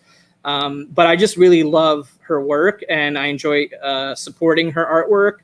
And so I wanted to give one of my 16 art slots to a fresh artist, because I think that's important. I could have chosen another artist that everybody recognizes for one of those 16 pieces. And I almost did, because it was so hard to narrow it down. But I chose this piece because I wanted to spotlight a new artist. But what this piece is the character Tifa from Final Fantasy VII, which is one of the most influential video games of all time, especially in my youth. Like I played the original Final Fantasy VII for just countless hours on the original PlayStation. They recently did a remake version, kind of updating the graphics and bringing it into the the new era of PlayStation 4/5 or an Xbox, One, whatever the latest systems are. I haven't really had much of a chance to dive too deep into the new remake version of the game, but I want to at some point when I can find the time for that, which is hard. But yeah, that's what this piece is. It's a lovely piece. It's a pencil-letting piece. And I'm just a big fan of both the game, this character within the game, and Rachta's artwork. So that's why I chose it. For the musical choices on this one, for the instrumental piece, this one's kind of an easy to handle because Tifa has her own musical theme or her musical cue from the original video game, right? It's just called Tifa's theme. But back when the PlayStation 1 game came out, the the instrumentation was more like synthesized and MIDI like almost, like not quite as MIDI synthesized as like old school Nintendo games, but not quite as high definition audio as you have today, right? But for the remake, they redid Tifa's theme with a full orchestral score, so it's a really lush and beautiful sounding piece. So essentially, so that's the choice. Tifa's theme, the composer that did the new version for the new game, his name, excuse me if I butcher this name, but his name is Nobuo Umatsu. I could be really messing that up. But that's the name of the composer. So that's the instrumental piece that I picked. And then for the lyrical piece that I picked a track by, to accompany this piece by a modern pop artist, Camila Cabello. Most specifically, a modern pop artist that has a very high vocal register. Like she could really hit the high note. And in the track specifically that I chose, it's called Living Proof by Camila Cabello. I would classify that as a pop ballad. It's a pop ballad. And that's kind of what I hear when I see this piece is a pop ballad sung by a female singer with a high vocal register. And that kind of just checked all the boxes in my head. And it's a track that I enjoy. And Camila is not only on fire in the music world right now, but she's an actress.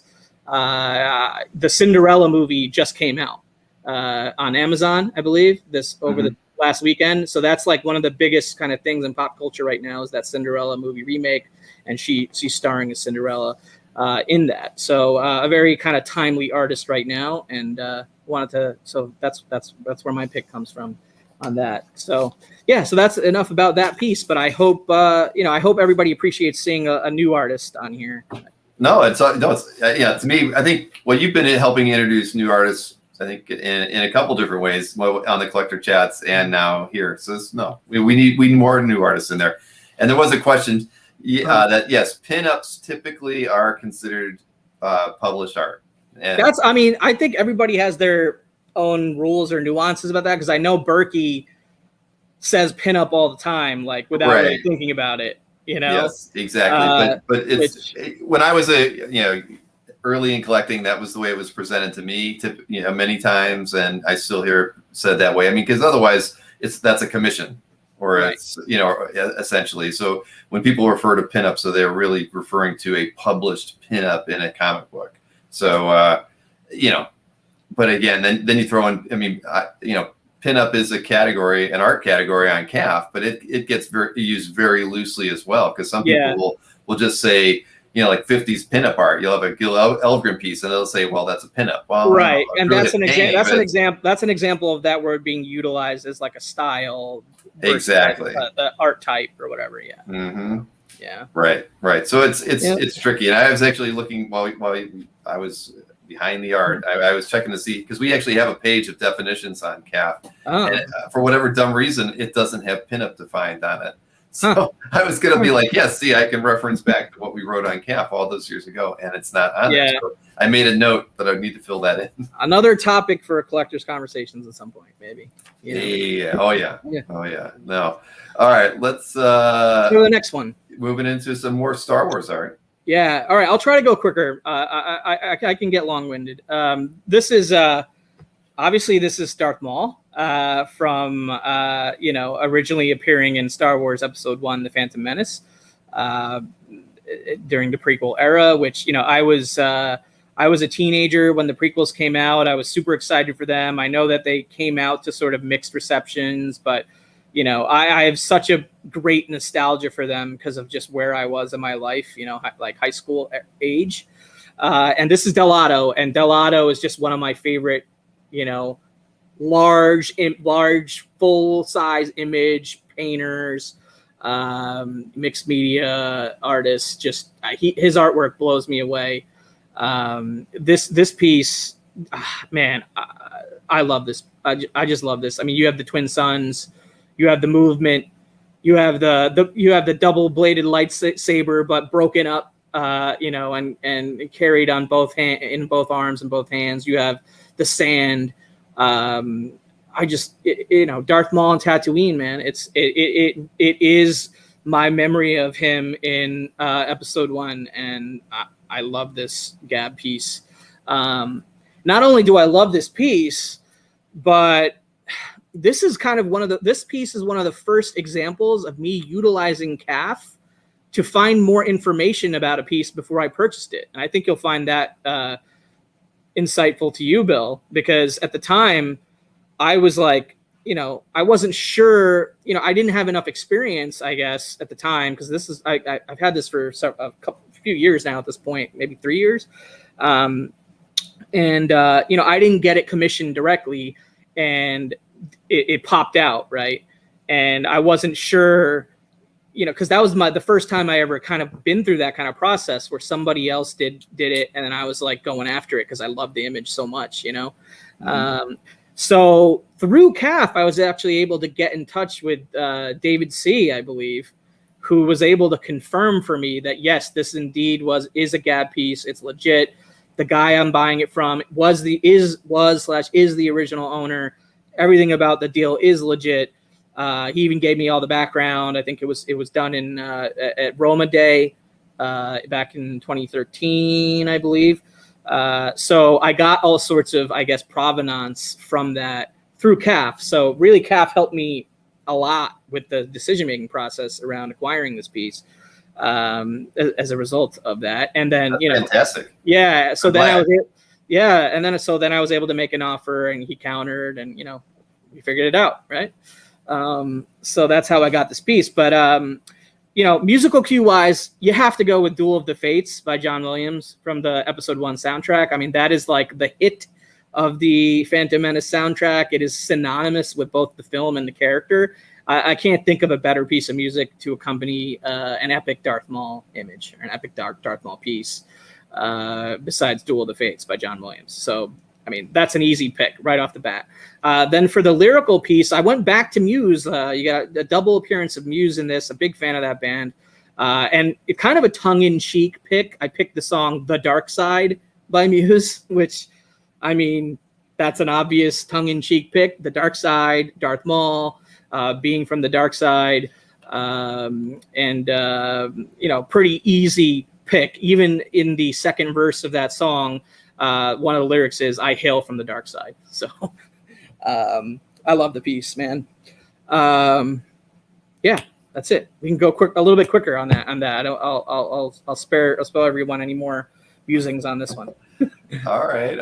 Hey, I'm enthralled listening to your take on the art and on the accompanying music. So I don't think anybody's bored. All right, let's see. That's right. This is the Maryland piece. Yeah. So this is a beauty. This is a beauty, man.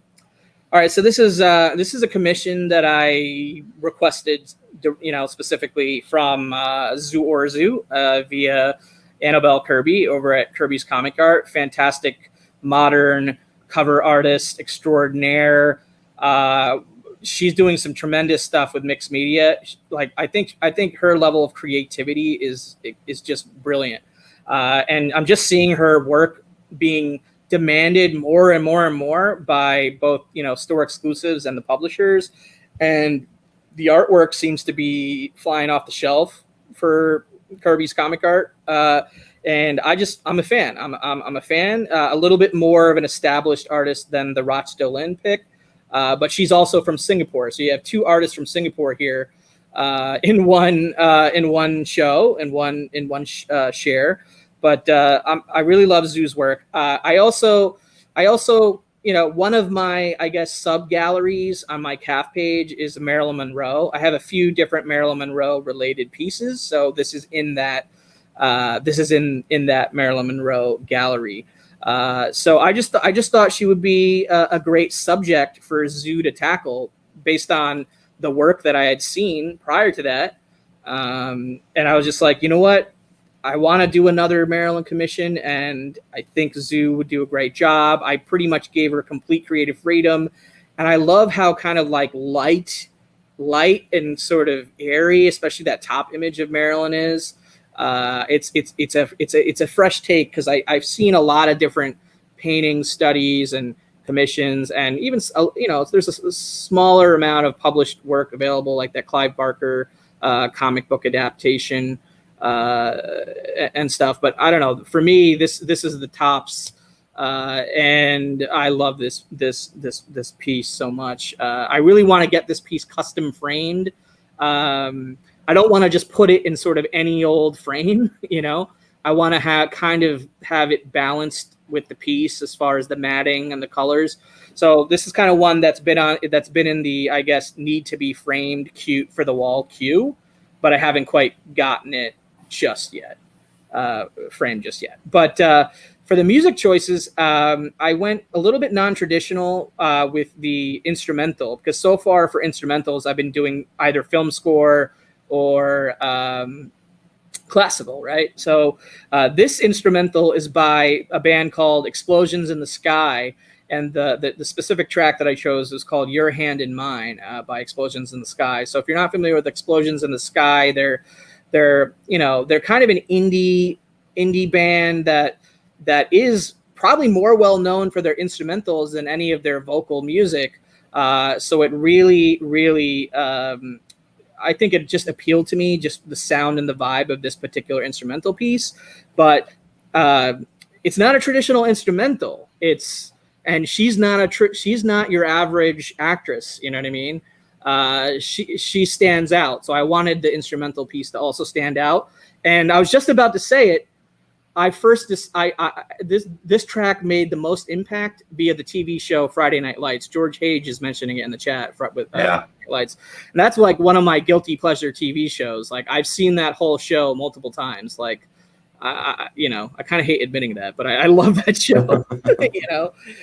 Clear eyes, full hearts. If you know what I'm talking about, that line.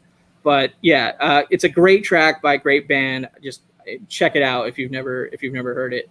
And then for the lyrical choice, I had to go with a Marilyn Monroe song that she recorded, because not only was she an actress, but she had a recorded music career, and probably her biggest hit was I Want to Be Loved by You, which, she wasn't the first recording artist to record that song. That was originally recorded by Helen Kane in 1928, and I think it peaked at like number 2 on the charts at some point, even in the original.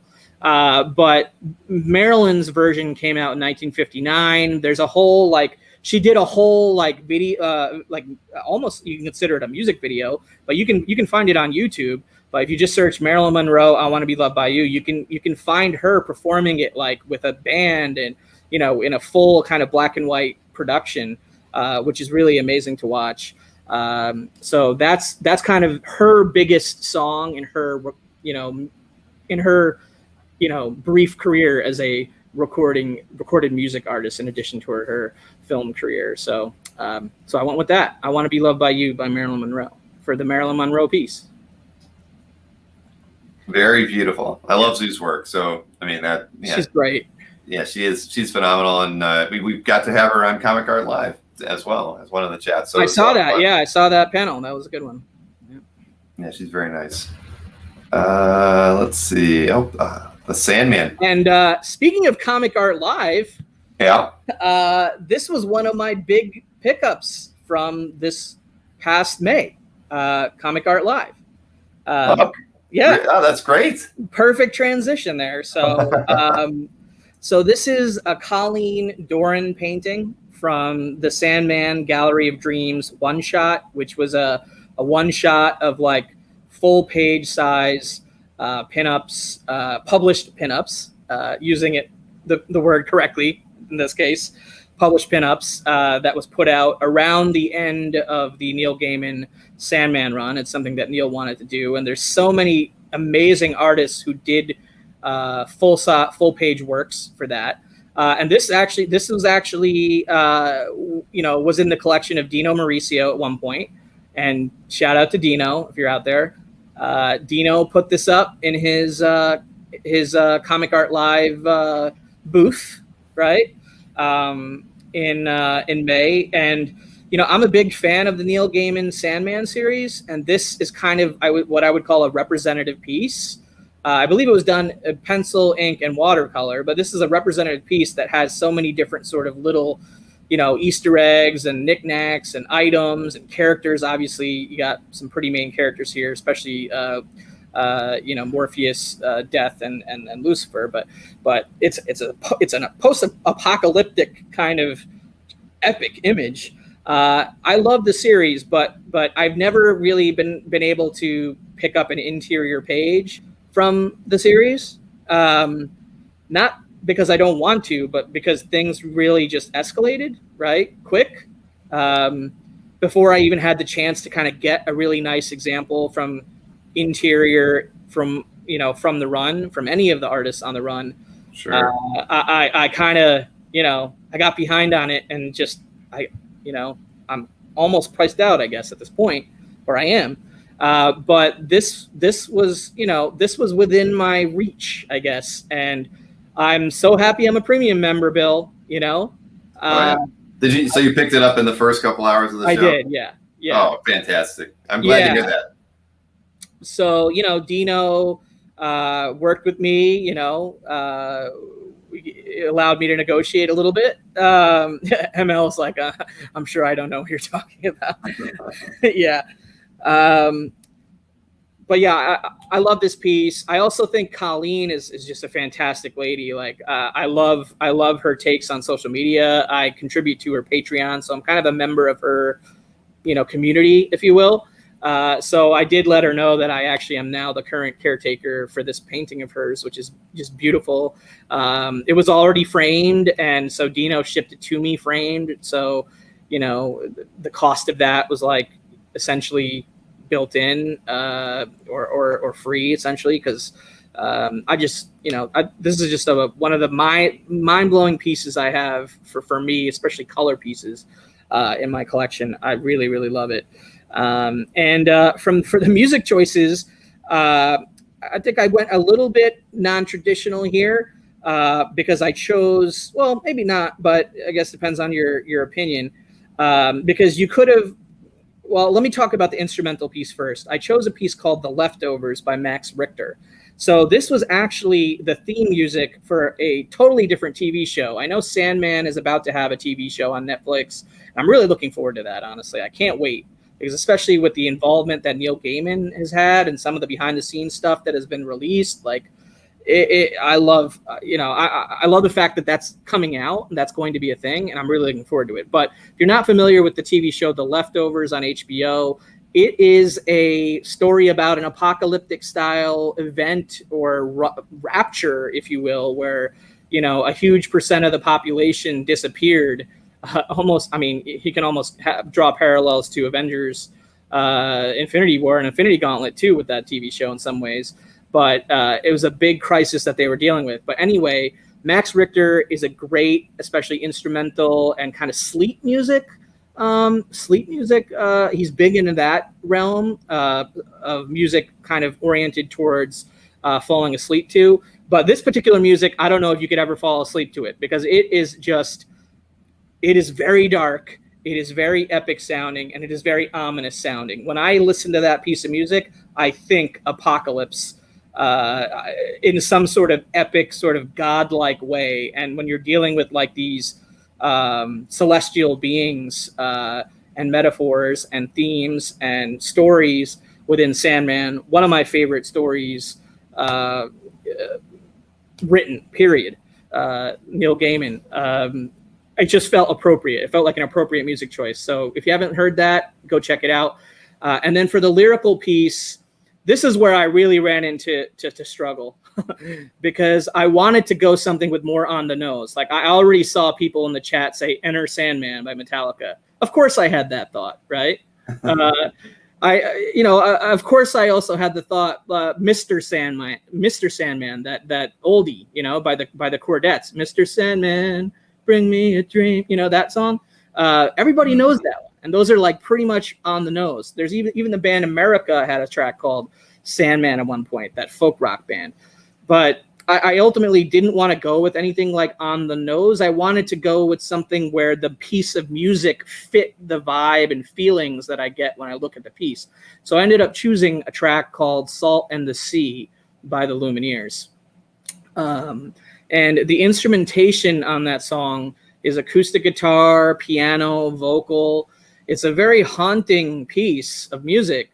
It just has a certain like melody to it that puts me in this like, I don't know, existential mood in my head anytime I hear that piece. I'm a big Nirvana fan, by the way. I just saw that call out. I love Nirvana. So I went with that piece. I'll read a little bit of the lyrics from it. From the destruction, out of the flame, and already you can sort of see some parallels to the piece. From the destruction, out of the flame, you need a villain, give me a name. I'll be your friend in the daylight again. There we will be, like an old enemy, like the salt and the sea. So those are powerful lyrics, and those are the kind of metaphors that, make me think about the type of poetry that was in Sandman. I mean, I still to this day think it's like one of the best written pieces of literature in existence. So there it is. Great picks on there. And you did have a question from Mel earlier about how you listen to music. Is it digital or vinyl? So I used to be a vinyl collector, but when I moved back to East Coast to New York from LA, that was 6.5 years ago at this point. But time flies. I can't believe that it's been that long. I sold the majority of my collection. I gave away a good chunk of my collection to friends and stuff like that, because I was kind of starting life fresh, like when I moved back here, and with way less space also. So I sold and or donated and or gave away to friends a large amount of my possessions, books, vinyls, movies. I even gave to some friends in the business, like some of my I had a microphone collection, all sorts of instruments I had, so some of those I sold, some of those I gave away. So these days I'm a digital everything guy. I do get vinyls from time to time because of what I do and stuff, and some of the partners I have in the music industry. Like you see the Guardians of the Galaxy vinyl in the background of my setup right now, and you see the Avengers Endgame a picture disc vinyl in my background right now, way in the corner in the back. And those were gifted to me by partners of mine at Disney and stuff that I work with, because we are in a business relationship in that end. So very nice. And Ruben asked me, why did I make the one slide black and white? It's just a choice. Whenever I put the slides together, honestly, I didn't even notice. No, I mean, I just I want to focus on the whole art first, right? And so sometimes I'll do the close up beside it, and it just overpowers the other image. And when it does that, I'll drop the opacity, or in some cases take a color piece and make it black and white, because that's all I want to do. But I want to show some detail on it. So that's all. Just a personal choice, Ruben. Yeah, I see a question from George Hayes. Please tell us about the Wolverine variant cover next to those. So next to the Guardians of the Galaxy vinyl, to the left of that is actually a piece by Aranga. That's a Wolverine piece by Aranga. And then next to that on the left is it's actually a homage cover, sketch cover, whatever you want to call it. It's not even on a comic book. It's just on a board, right? Like a board that's the size of of a comic book. And it was just a piece of art done by a friend of mine, David, from up in Canada. David is his real name, but he goes by Mr. Miracle Comics on Instagram and YouTube. So he's an artist, and he's a buddy of mine in the comic book collecting hobby / community. And he drew that image of me as Wolverine on the cover to Wolverine #1, and he sent it to me. So props to him for sending me that. We also got another one of my artist friends in the community, the art chemist in the chat, Arsenio, which I posted his Silver Surfer piece to my CAF gallery this past week, and I think you featured it in one of your emails. And I was gonna say, yep. Collectors are talking about. So that's the art chemist Arsenio right there. So cool. his artwork was just featured in one of your emails, and he's showing up in the chat. So what up, Arsenio? Congratulations on that. All right, let's see. This is a good one. Yeah. All right. So this is. I skipped one. Oh yeah. No, we can't go out of order. No, let's not go out of order. Here we go. Spoiler alert for. Sorry, everybody. At number 11. All right. So this is Jim Mafood.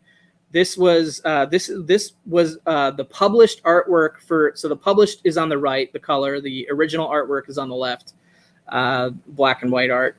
And this was the published print that came with the recent comic book released by Sublime called $5 at the Door. This is a comic book that came out that basically tells the origin story of the history of Sublime, from their early days in Long Beach, California. To me, it's the best Mafood piece I've ever seen. Like, I know art is subjective, but I already liked Mafood, and I already had a Mafood piece in my collection. And Bill, again, this is another Comic Art Live piece. So is it really? Yeah, I have to thank you again because both of these pieces came out of that first 2 hours of Comic Art Live in May. And so Cam at Inky Knuckles reps Mafood. So shout out to Cam. Like, he literally wrote, I think, on his card, he like includes a little card with a note whenever he sends a package. And he literally put on it that this is the piece of the year. And like, I agreed with him, I jumped on it. I loved it. I have a hard time even describing this one because it's almost like spiritual in a way, it's just, God, it's so good. Yeah. Very trippy. And it is just so inspired by the band, their history, their elements. Like you see pieces of artwork from Sublime album covers on the tattoo on her right calf area. You see Lou Dog in there in the corner, which is Bradley, Noel, the originals singer's dog, and probably the most famous dog in alternative music history. Like a band that I just grew up listening to. A very sad kind of situation where they achieved their, most commercial success after the lead singer had already passed away, sadly. But with the Sublime self-titled record, which had so many radio hits on it, literally 5 radio hits on that record, and it came out after he had passed. But yeah, one of my favorite bands and one of my favorite pieces in the collection. And for a guy with such a big music background as me and music industry background as me, like, I saw a question earlier if I owned any album covers or anything else like that. And no, I don't. And I'm a little upset that I don't, you know what I mean? Mm-hmm. But it's not as easy to find as you would think. That's the problem with that stuff. And I haven't been actively looking really until recently. And so I'm proud that this was kind of my first crossover between music and comics. It is from a comic book project, but it's from a comic book project related directly to a music artist or band that I really, really love, still listen to this day, even in their new iteration called Sublime with R.E.M, with a different lead singer and everything. It's just... I always get a loss of words, I feel, when I'm trying to describe this piece. And I had to include 2 Sublime tracks. I didn't go the instrumental choice and the, lyrical choice. I had to include 2 Sublime tracks. I had to break my rule on this because it's a music related piece, and it's tied directly to a band. So how could I pick another band's music or another composer's music to go with this? I just couldn't, Yeah. But I at least was able to divvy it up by the 2 different versions of the band in history. The first choice is the song Garden Grove by Sublime, which is the kickoff song for the self-titled Sublime album. I really thought hard about including a song from 40 Ounces to Freedom, which was the first Sublime record and the first Sublime record that I ever heard. But I ended up going with Garden Grove by Sublime, the first track to the Sublime self-titled record, because that's where the title of the comic book, $5 at the Door, comes from. It's from that song. So right at the beginning of the song, right from the get, in the first verse, this is how the song starts. It says, "We took this trip to Garden Grove, smelled like Lou Dog inside the van. This ain't no funky reggae party, $5 at the door." So that's where the $5 at the door comes from in the comic book. It's from that song, Garden Grove by Sublime. So I had to pick that. It's just, the tie-in was too great for me not to pick that song. And then for the second song, Sublime, like I said, I wanted to choose this. I wanted to give a shout out to the current iteration of the band with a different lead singer, R.E.M, that has kept the legacy of the band alive and kicking, and interest in the band alive and kicking over the years. You know, like, this band merges so many different kinds of styles, you know, that it's so impressive. You know, punk, reggae, ska, rock, hip hop, dancehall, dub. It's like, they're one of the biggest examples of genre blending or genre fusion, I believe, in modern alternative music. Both the original iteration and the current iteration both do that, and they're both great in their own rights. And the track I chose is "Can You Feel It" by Sublime with R.E.M, featuring Wiz Khalifa. I just chose it because it's one of my personal favorite tracks from the new iteration of the band. There wasn't really much else beyond the choice of that one. I just wanted to make sure that I picked one track from the new version of the band, because if the new version of the band didn't continue on and keep the band in the public conscious, I don't know if the comic book would have ever came out, you know? Right. Yeah, no, I hear you. Because the comic book literally came out like 2 weeks ago. So, yeah. Wow. Well, that's a beauty. I love this one. No, I love it, and I love the fact that you got it on Comic Card Live. Yeah, right. I can't believe that. That's well, you know, just because I'll tell you, most people don't tell me anything about like the first few hours during that con. You know what happens and everything. I know a lot of art sells, but I never really hear back from anybody. You know, like, oh, I picked up a lot of stuff. So it's cool just to even know that worked out really well. And for somebody that I'm having on the show, I love hearing it. Thank you. Dude, I love Comic Art Live, man. I look forward to those weekends. So, yeah. Well, yeah, we should remind November 13th and 14th. There you go. Next one. We got a few more months to go for that. But all right, so I've already spoiled the next piece of art. Sorry, but here we go. All right, so this is the cover to Lunatic #3 by Bill Sienkiewicz. It's mixed media. I believe there's there's watercolor, there's pencils, there's inks. There might even be other stuff in there, because it's just one of those kind of like swirling abstract kind of pieces. It's meant to be Demon Bear swallowing Tinkerbell, which is just a crazy concept to me. And this, I had to go out and win this one at auction. And it was one of those things where when I first saw it, I was like, I have to have this, you know, like, this will be mine, my precious kind of thing, you know? So it is the Demon Bear. So on the left is the custom frame on the wall and everything. On the right is the actual piece. There is a crease on the piece, which may have helped me actually be able to achieve this as far as its value, you know, maybe not. But hey, ultimately I was able to get this one, and this one ain't going anywhere, you know? I really love this one. I'm a big Sienkiewicz guy. I dig his artwork. Just a unique, just like Mahfoud, you know, a Sienkiewicz is a Sienkiewicz, right?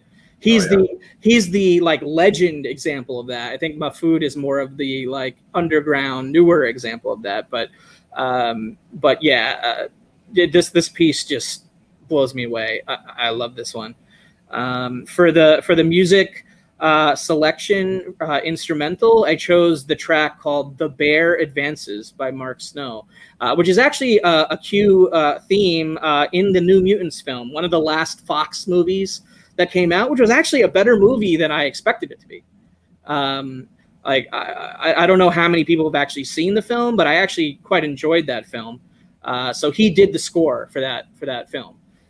So the cue is called "The Bear Advances," and Mark Snow is the composer, and it's literally from it's influenced by the fact that that character is part of that film storyline. And it's very dark and aggressive and ominous, so it fits with Demon Bear. And then the lyrical piece that I chose is from a band called TV on the Radio, and the song is DLZ. It's from their Dear Science record, which, you know, I know I got a little biographical earlier, but that's one of the bands I've had the pleasure of working with in my career, TV on the Radio. In my opinion, they're a legendary alternative band with a sound under their own, just like Bill Sienkiewicz has an art style under his own.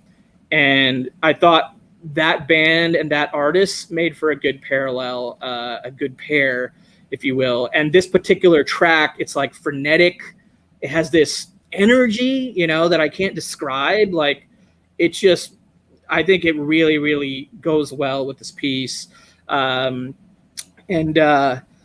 don't know. I'm trying to go a little bit quicker, but it's just they're a band that I really, really love, both as a fan and the fact that I've gotten to know the band members, over the years that I was lucky enough to work with them. That was during my time at Interscope Records, and the record that they put out after Dear Science called 9 Types of Light. I was heavily involved in that record, and we even did a movie for that record where every song on that record had a music video. You could find it on YouTube and stuff. But 9 Types of Light movie is another cool plug that I just wanted to throw out there if no one ever heard of that or listened to the record or saw the accompanying music videos and film that came from it. It's really cool. Unfortunately, just a week after that record came out, the bass player Gerard he passed away. So I have both happy and sad memories around my time frame working with that group. But yeah, so that's my choices on this. Wow. Yeah. And everyone needs a Sienkiewicz in their collection, don't they? No, well, that's I agree. I would love to have more, but I'm racking my brain from what's on CAF and what's not on CAF, and I think that's it. I think that's it for me as far as right now, anyway. Well, I mean, that's a great example. I mean, anytime you get a really nice color example, and, yeah, like that's you what said, I was after. That's what I was. Yeah, after. I mean, I know that's impressive, very impressive. I mean, that harkens back to all the things I love about his work. Just like you said, the frenetic style, getting to see the bear. You get a female character in it as well, even though it's Tinkerbell. It's odd. I mean, I don't know what I don't know the story itself, but I mean, the story. I mean, honestly, the story isn't very memorable or classic. Like, I think it was Marvel's response to Lobo at the time or something. Like, it was, it was a weird book, but he went abstract and different for this particular cover. I don't know why, but. All right. Well, we're moving over to a black and white artwork. Here's a black and white. Okay, so this is a page from Daredevil 211 from one of my favorite artists, pencilers of all time, David Mazzucchelli. Now, not a Born Again page, right? Everybody wants that. Which, so do I. Add me to that list, right? I don't think I can win any of those auctions, though. Unfortunately, you never know. But I love Born Again. But I also think the Micah Sin story arc in Daredevil that Denny O'Neil wrote, where Mazzucchelli was also penciling, is an underrated run in Daredevil. I enjoy that run as well. I think Micah Sin is an underrated sort of Daredevil villain, and Mazzucchelli's up there on the Mount Rushmore of comic book artists for both Batman and Daredevil. And considering how little work he did on it, it's really impressive, right? How little his overall body of published work is on both of those. And on the Batman side of things, because I'm also a big Batman fan, Year One is my all-time favorite story. And I read it every single year, and I just have a strong connection to it for way more reasons than I have time to get into here. But I love this page. Obviously, you have Daredevil in the top 3 panels. He's kind of like he's from behind perspective in that first panel, and then a close-up shot, and then an action shot, as you can see in the close-up. And I especially love the words on this page, where he's saying, "I'm blind. For all my skills, I am blind." That's summing up the character of Daredevil in one sentence right there. For all my skills, I'm blind. Right. Mm-hmm. I love that writing by Denny O'Neil. Rest in peace. And I also my favorite panel, though, from an art perspective, is that middle panel. Right, on the top of Micah Sin's penthouse, you get a little bit of a skyline view in the distance there. A little bit harder to see since we're not zoomed in on that panel, but there is a skyline shot there, and just the crazy energy in that sculpture. I just love that one. And then the Becky Blake panels below are also very very well illustrated.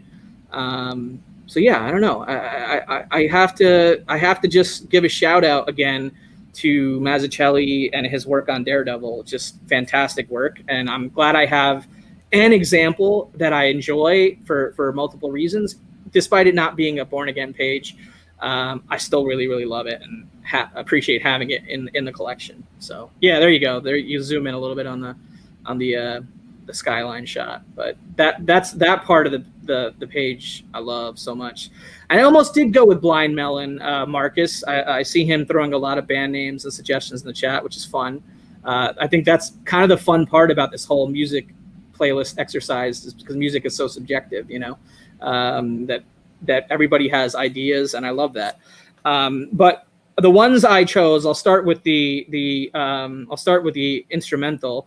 I started with an obvious one, which is just Daredevil main theme by L'Orchestra Cinematique, which is, if you've seen the Netflix Daredevil show, that is the opening theme of the Netflix Daredevil show. Mm-hmm. It's a great one. I usually skip the intro on streaming services once I watched it once, right? Like once I watched the first episode of a show, what the intro music is usually, right? And you can just skip it, right? Yeah. I do it all the time. Right. I do that all the time too. But with this particular show and this particular theme, I never once skipped it when I was watching the episodes for the first time. It always kind of set me in the mood and put me in the universe of Daredevil. It was very, it's not a classical piece of music. It's got all sorts of electronic elements to it. But the melody that it had was just kind of haunting in its own way and sinister in its own way, but also, contemplative, I guess, in a way that, a blind guy who's trying to be a hero, it just set you up really well every time to dive back into that universe. So I really wanted to just give a shine to that opening theme specifically, because it caused me to pause, to sit through the intro pretty much every time on that one. I loved it. And then for the lyrical theme, I kind of went with a nostalgia pick for me, I guess, in my earlier days of kind of learning about various different genres and styles of music and exposing myself to different bands and stuff. I chose the song Blind by Korn. So an obvious, title / lyrical reference to a blind character, where, one of the main lines in that song is, I can see, I'm going blind. So it parallels the writing on the page that I love so much. And it's a memorable song sort of in my backstory as a music listener, music fan. I don't listen to Korn that much anymore these days, I will admit. But back then I was super into them during that, their first 3 records, I guess, all the way up to that Follow the Leader record, which I guess Todd McFarlane was heavily involved in artwork wise, which is a fun tidbit. But yeah, that's the choice I went with. And, I can see I'm going blind really is the reason why I kind of went with that direction. So yeah, a Maz Daredevil page, I don't think I'll ever be able to achieve a Born Again page, most likely. And I know I probably won't be able to achieve a year one anything. So yeah. No, those are kind of out of reach for a lot of collectors right now, I think. Yeah. Well, no, great pick, and just great to own anything by him. Honestly, I always love this work, and you still get a Daredevil page. You get a nice backhand slap or pop right there, and like you said, the middle panel really just kind of makes it when you're. It really does. No, very good pick there. All right, home stretch here. Yeah, this is taking a little bit of a different turn. Yes. Yeah, so, Mazzucchelli, one of my favorite pencilers, interior artists. I mean, Jack Kirby. What else can you say? But it's Jack Kirby, quite possibly my favorite artist of all time. I have a hard time choosing favorites, and I have a hard time even choosing 16 artists to cover on this without excluding some of my favorites. Like, for example, I'm a big fan of Cliff Chang, and I found every possible way to include him without bumping somebody else out. But ultimately, I wasn't able to, and that kind of bummed me out. But this is Jack mother effing Kirby. So there was no way he was being left out of this lineup. And this just has everything that I love about Kirby in a 4-panel setup. A great Bronze Age cap example. You got Kirby hands, right? You got Kirby hands in the first panel. You got a planetoid. You got aliens. You've got prisoners hiding from said aliens and a cowboy.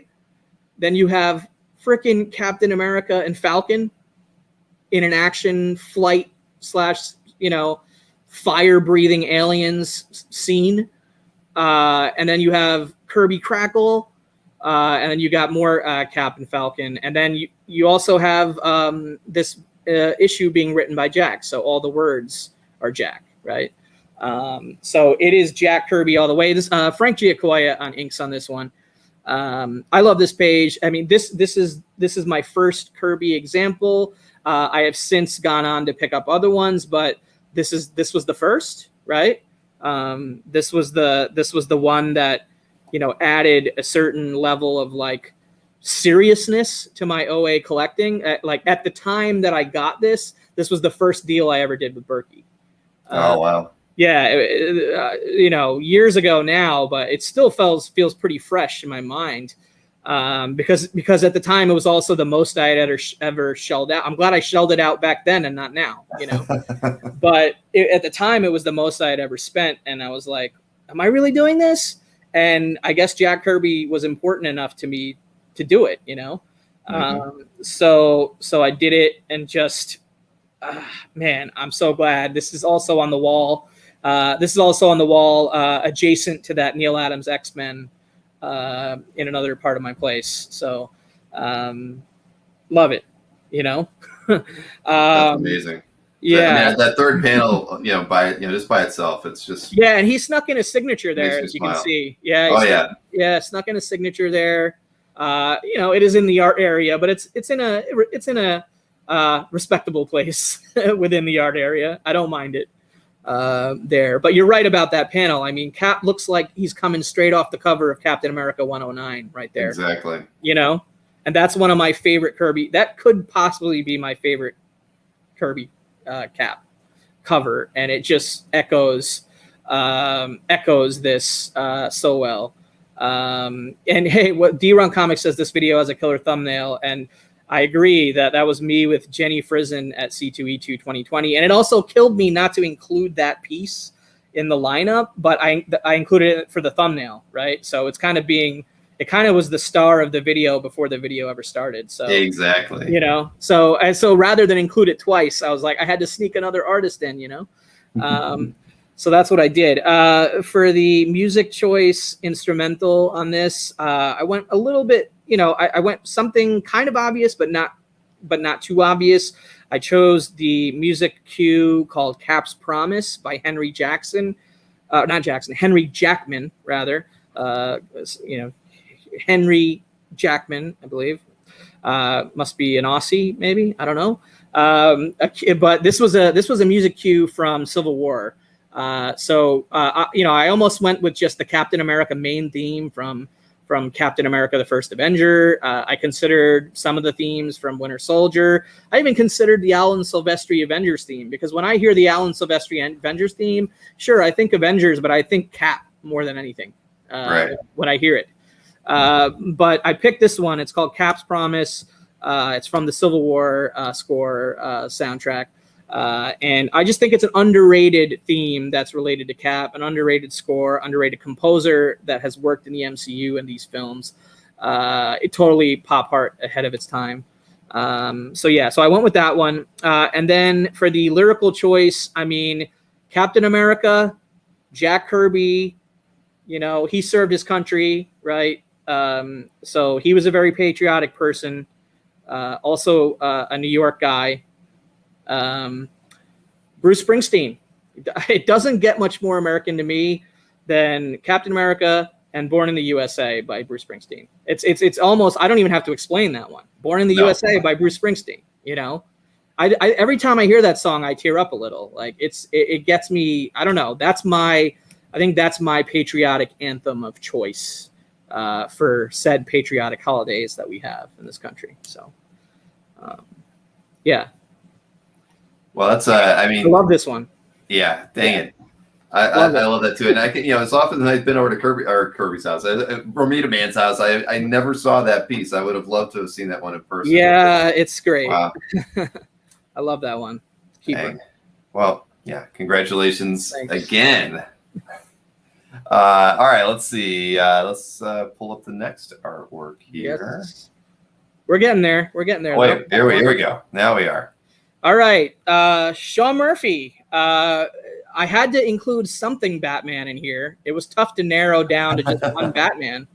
But this is the one I went with. This is a Sean Murphy page from Curse of the White Knight, #2. As far as modern Batman reading goes, to me, Sean Murphy's the king. Like, I love his universe that he's built in his Elseworlds, I guess, the Murphy verse of Batman. White Knight, Curse of the White Knight. Now there are offshoot books that are coming out, and I believe he's working on a third part to this series. And yeah, like his artwork blows me away. He's definitely, for me, one of the best, modern talents in the industry, doing the right. He's doing that whole Frank Miller thing within Batman Dark Knight Returns, but in a whole new way for modern comic book readers. He's doing the writing and he's doing the art, right? He's doing the writing and the art. Yeah, I mean, look at just the details, like the little white paint touches with, like on Gordon's cigarette, and you got Batman just jumping in through the window. Yeah. You got, I mean, look at the top 3 panels. I mean, you have that scene outside. Just the scene outside alone has so much detail in it. To me, that's like splash worthy, and it's just a tiny page, tiny little panel in the top left corner. And then you have the dramatic scene between Barbara Gordon, Batgirl, and her father. You got him lighting the cigarette. Just even the outfit on Gordon, I love. Like just the details and the pants and the tie. And especially in that middle panel, that middle panel is just. I love it. I love it so much. And then in that bottom panel, even you have him consoling Barbara Gordon as she's crying, and it's just you get an emotional kind of moment on this page, right? So This has 3 essential Bat characters for me, and a lot of different dynamics. And you get that close-up shot of Batman also in that offshoot panel over there, like. So this has a lot on one panel that I really, really dig, So as a Murphy Batman verse example, this kind of checked all the boxes for me. And I got to give you another shout out, Bill, because not only do I get some art buying opportunities through the Comic Art Live weekend shows that you do, online conventions, but you've also partnered with Comic Connect a couple times, and they were able to share more details from Sean about how he approached the artwork for this series and even this page.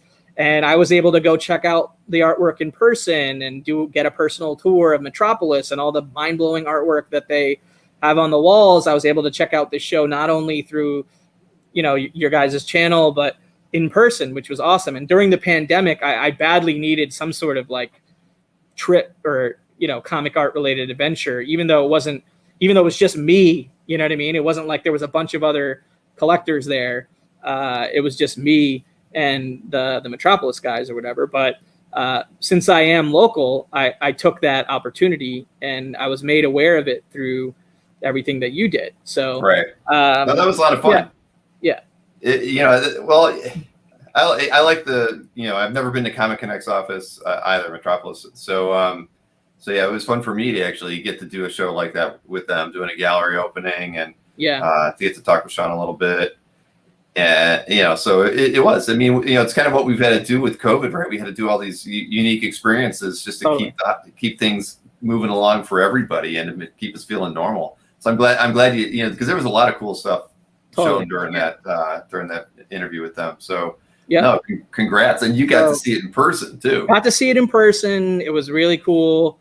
A lot of great pieces. And then obviously getting to see everything else that they have over there is just nuts, like in person, like it's nuts. Like it left me like speechless, honestly, but yeah, definitely fun. So I'll get into the music choices for this piece real quick. The instrumental piece, I almost went with the Danny Elfman Batman 89, thing for the score piece or the instrumental piece, but I had to go with A Dark Knight by Hans Zimmer and A Dark Knight by Hans Zimmer and James Newton Howard from the Dark Knight soundtrack, which is the second film in the Christopher Nolan Batman trilogy, which is my favorite set of Batman movies. I know everybody has their favorites and things that they connect with, but for me and where I was in my life when those movies came out, they made a huge impact on me. And the Zimmer score in particular, and especially this selection of music. Now, this selection of music is 16 minutes long, by far the longest piece that I picked. I did love the Batman Forever soundtrack as well. Kiss from a Rose, U2's Kiss Me, Thrill Me, Kill Me. I see that mentioned in the chat. Great music. Don't really fit this piece to me per se, but I had to go with A Dark Knight by Hans Zimmer on this, and more specifically the second half of that 16-minute selection of music, like the final two movements, I guess, or portions of it in particular is kind of what I'm getting at within that piece of score music. But it's just an epic piece of music that brings out so much Batman related emotion to me anytime I hear it. And then for the lyrical choice, I went both with a personal nostalgia pick, and also I thought a piece of music that vibe wise fit, because it kind of has like this somber, emotional, complex tone to it, even though the instrumentation is soft and not aggressive. And that's the song Disarm by Smashing Pumpkins. So Smashing Pumpkins is actually the first band that I voluntarily that I wanted to go see live when I was a kid, when I was younger, and I asked my parents, like, can you buy, can I get tickets to this show? And, my dad ended up taking me and my brother and everything. So I loved that band. So this is kind of a nostalgic pick for me because of that reason. Like the first show I wanted to go to and was like, hey, I want to go see this concert, so that's kind of why I chose it. But it also kind of is a metaphor, I think, for the emotion and impact of the, Barbara Gordon is going through in this piece.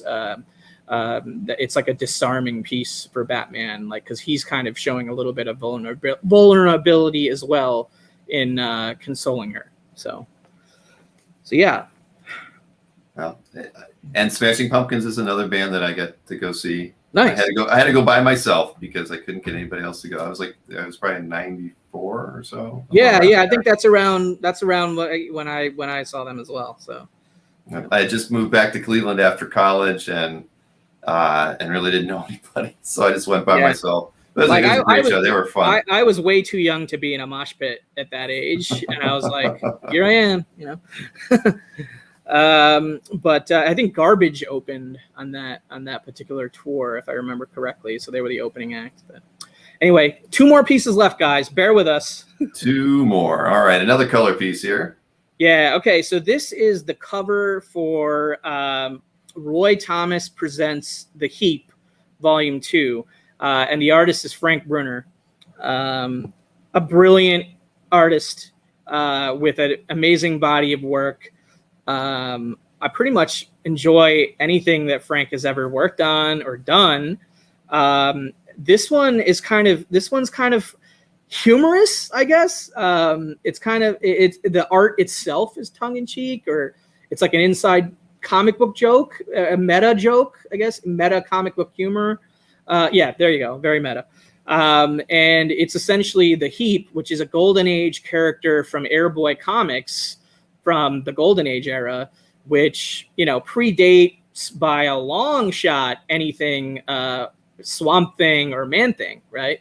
And Swamp Thing and Man Thing came later, obviously Bronze Age era characters, and those characters were essentially paying homage to this character. So when Roy Thomas was putting together his his collected editions that he was working on during that period, he got Frank to do the cover for Volume 2, and this was the take that he had. It was the Heap reading Man Thing, and obviously Frank Brunner did the cover to Man Thing #1. I would never be able to achieve that piece.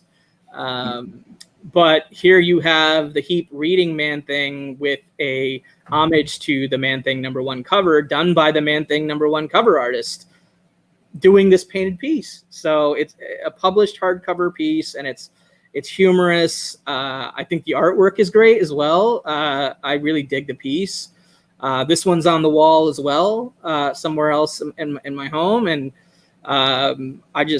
it's funny to me, but it's also kind of like it's almost like autobiographical to me in some way. Like I see myself in it in some ways. Like I don't know. It's just for me, this piece is like on a level where it's like I would have a hard time parting with this piece for so many different reasons. And just from like a background perspective, this piece I was the first piece I ever really won at auction. You know what I mean? Like where I saw a piece at auction and I was like, I'm going to go after this one. And I think this is going to be around what I want to spend on it max. But I'm going to be there. And I actually got it for a lot less than I was willing to spend. So it was kind of the first kind of like eureka moment of like, okay, there are some things that I really want that I can get, and I can get them potentially for less than I thought, So for me as a collector, it plays an important role of me not being, I guess, afraid, Right, the intimidation was gone at that point. Yeah, because I was feeling kind of intimidated around then with the whole auction scene. So it's just a quirky cover, it's playful, it's funny. And with the instrumental music choice, I went that same route. I picked Take 5 by the Dave Brubeck Quartet, which, just saying Take 5 by the Dave Brubeck Quartet, you may not know what that is. But if you were to go play it, you probably will recognize it. It's a very recognizable instrumental. It's like it in itself is, it's a funky jazz, hybrid funk jazz. It's just playful, man. It's just a great quartet piece, and it's just a piece that connotates good vibes. And that's why I chose it. I think it was appropriate. And I didn't really think classical music fit this. There's really no score that fits this, for me.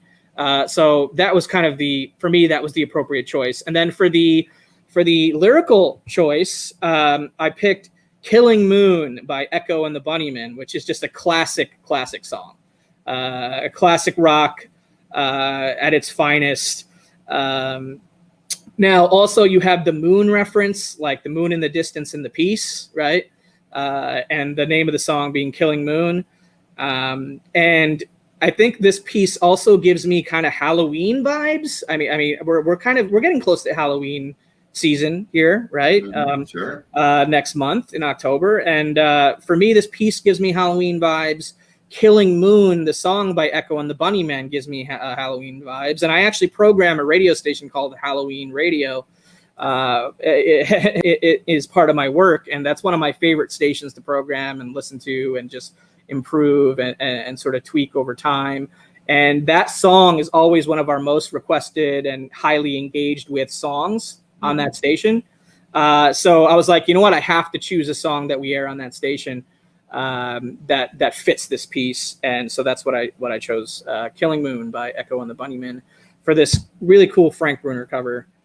And definitely a unique piece in my collection, like, because I don't have Swamp Thing art, I don't have published Man Thing art. This is kind of my example that covers that universe, if you will. No, I love it. In one piece, it kind of just gives me that. Yeah. So which auction house did you get that on? That was Comic Link. Yeah. Oh, sweet. Yeah, that was Comic. All right, so let's see. We have one more. Yes. One more artwork. One more. And it's by a somebody that I have never owned anything by. Yeah. So I guess you could consider this a grail for me. Mm-hmm. As I said at the top of the show, like another kind of holy grail for me would be an Hergé Tintin thing, but that's kind of just non-existent, Right. But this one, in kind of on multiple levels, is kind of grail level for me. You can go ahead and show it. So this is a Ralph McQuarrie original. Ralph, I'm sure a lot of us in the live chat or watching the show are familiar with who Ralph is. Ralph McQuarrie is the Star Wars art god. He is the man, the one responsible for the look and feel of the original trilogy of Star Wars. And so this piece represents to me sort of, everything about that, Ralph McQuarrie original, like, it's amazing to me. It still blows my mind that I have this one, and have it on the wall and can appreciate it every single day. So this was the art meant for the 1980 Lucasfilm Star Wars Christmas card. So like the company card, the holiday card, or whatever. So, and obviously you have C-3PO and R2, both characters that he created the design for. You do have like the bottom half of a Santa in the top there. And North Pole, you have Christmas lights, you got the Santa's workshop, and it's just great, fantastic holiday imagery and Star Wars characters from the ultimate Star Wars artist, not a comic artist, but when it comes to Star Wars, he is Star Wars. For me, it's the ultimate Star Wars artist, beyond all other artists, regardless of comic book associations. I'm still after a, I guess, really solid example from the original Marvel Star Wars run, that still haven't really quite lucked out yet on that. The pieces either disappear before I'm even aware of them, or they just go for too much, at auction.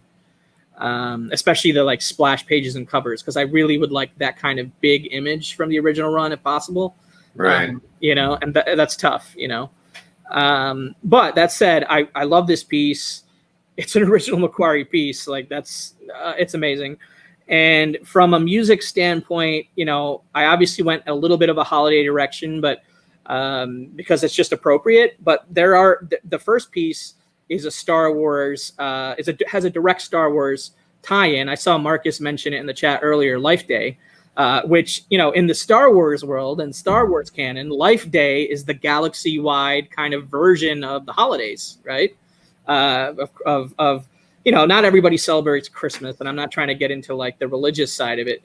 But from a holidays standpoint, for me, Star Wars Life Day is like equates to what Christmas is here in the United States or Western culture, right?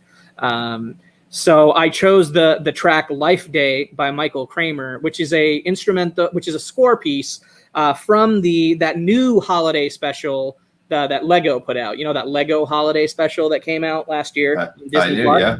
Oh, yeah. So they put out a single for that, so you can find that piece of music, "Life Day" by Michael Kramer, on that single.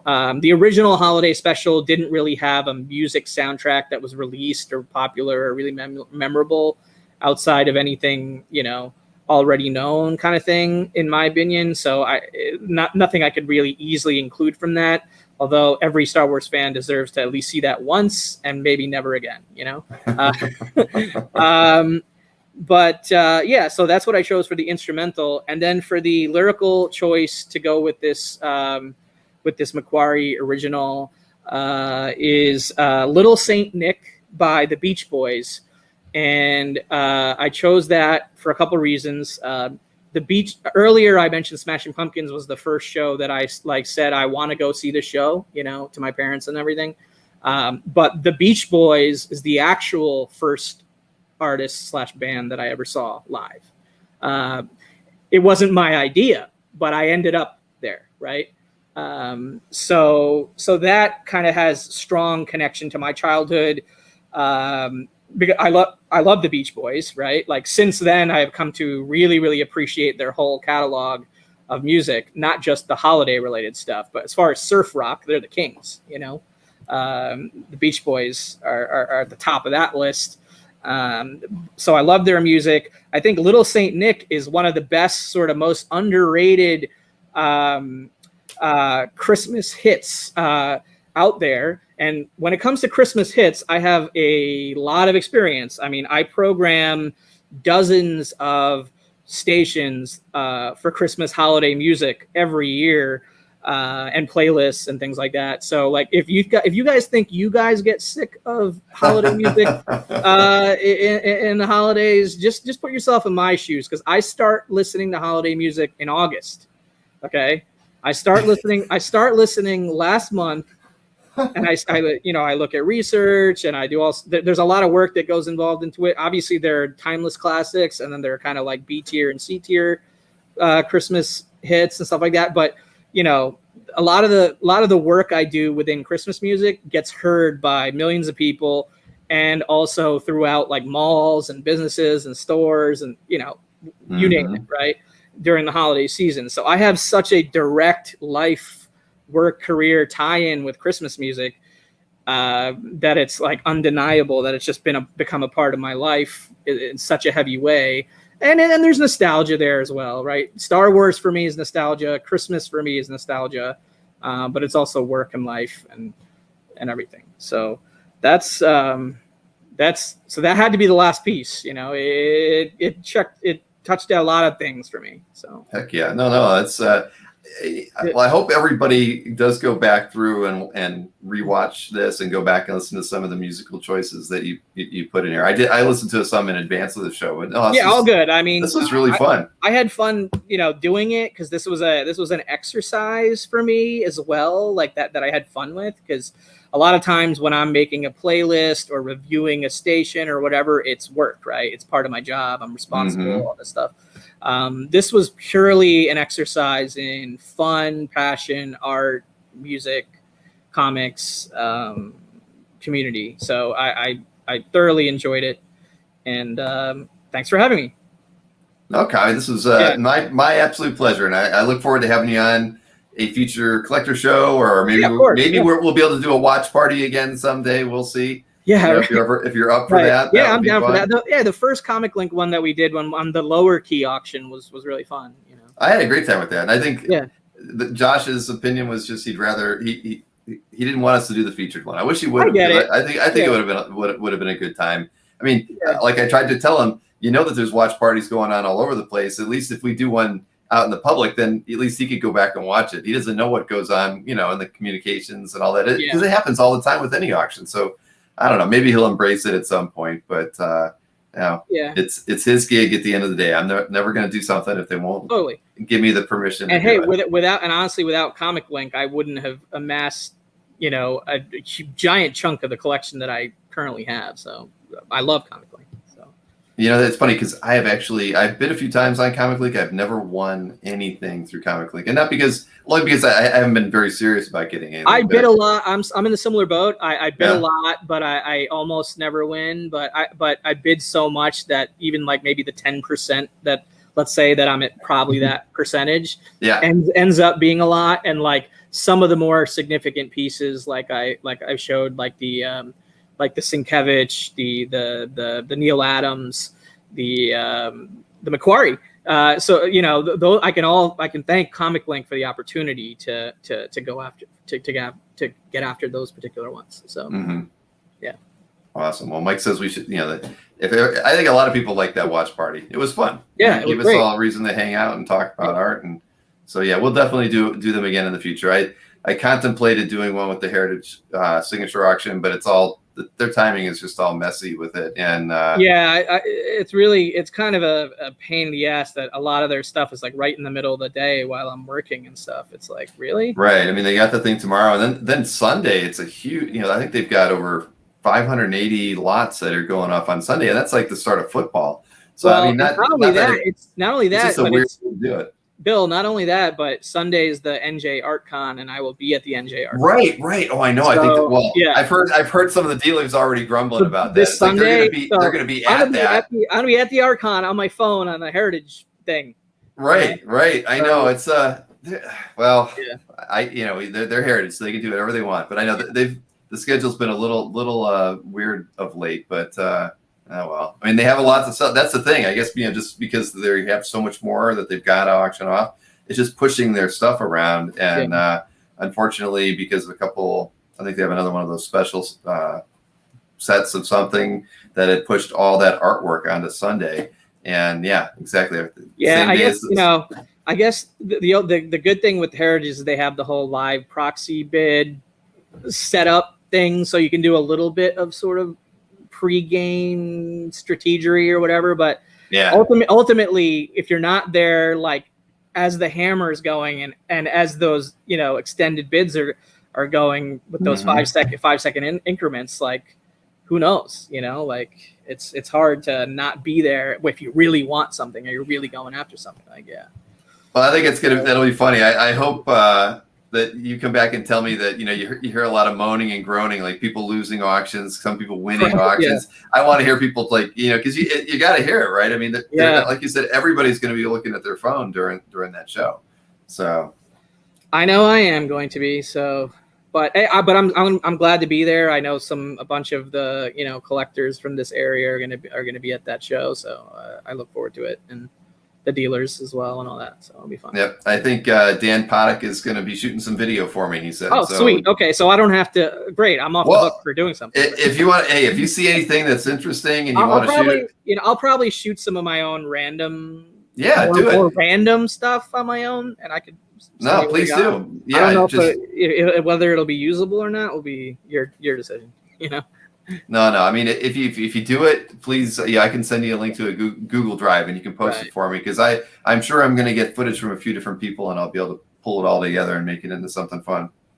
Word. All right. Well, let's get the hell up out of here, man. All right, Kavi. Listen, again, a very unique experience this evening. I really appreciate you taking all the effort that you put into that to make it happen, and that's like a slice of your work day. Like you said, that's what you do all the time. So. I did it. I'll be honest with you, Bill. I did this over the course of like 2 nights from like 11 o'clock at night to like 4 a.m. or something like that, or 3 a.m. or whatever. So I didn't put as much time into it as you might expect, but I put some time into it. Well, it was all very thoughtful. I again, I liked it a lot, and I know what you're talking about. The 16-piece selection. It's tough to kind of focus all that, but. I think you had a really eclectic, different mix, and you brought in an artist that's never been on the show before. So I appreciate that. All right. Well, thanks everybody for watching. I appreciate everybody. Thank you. Yep. You got it. Have a great evening, everyone.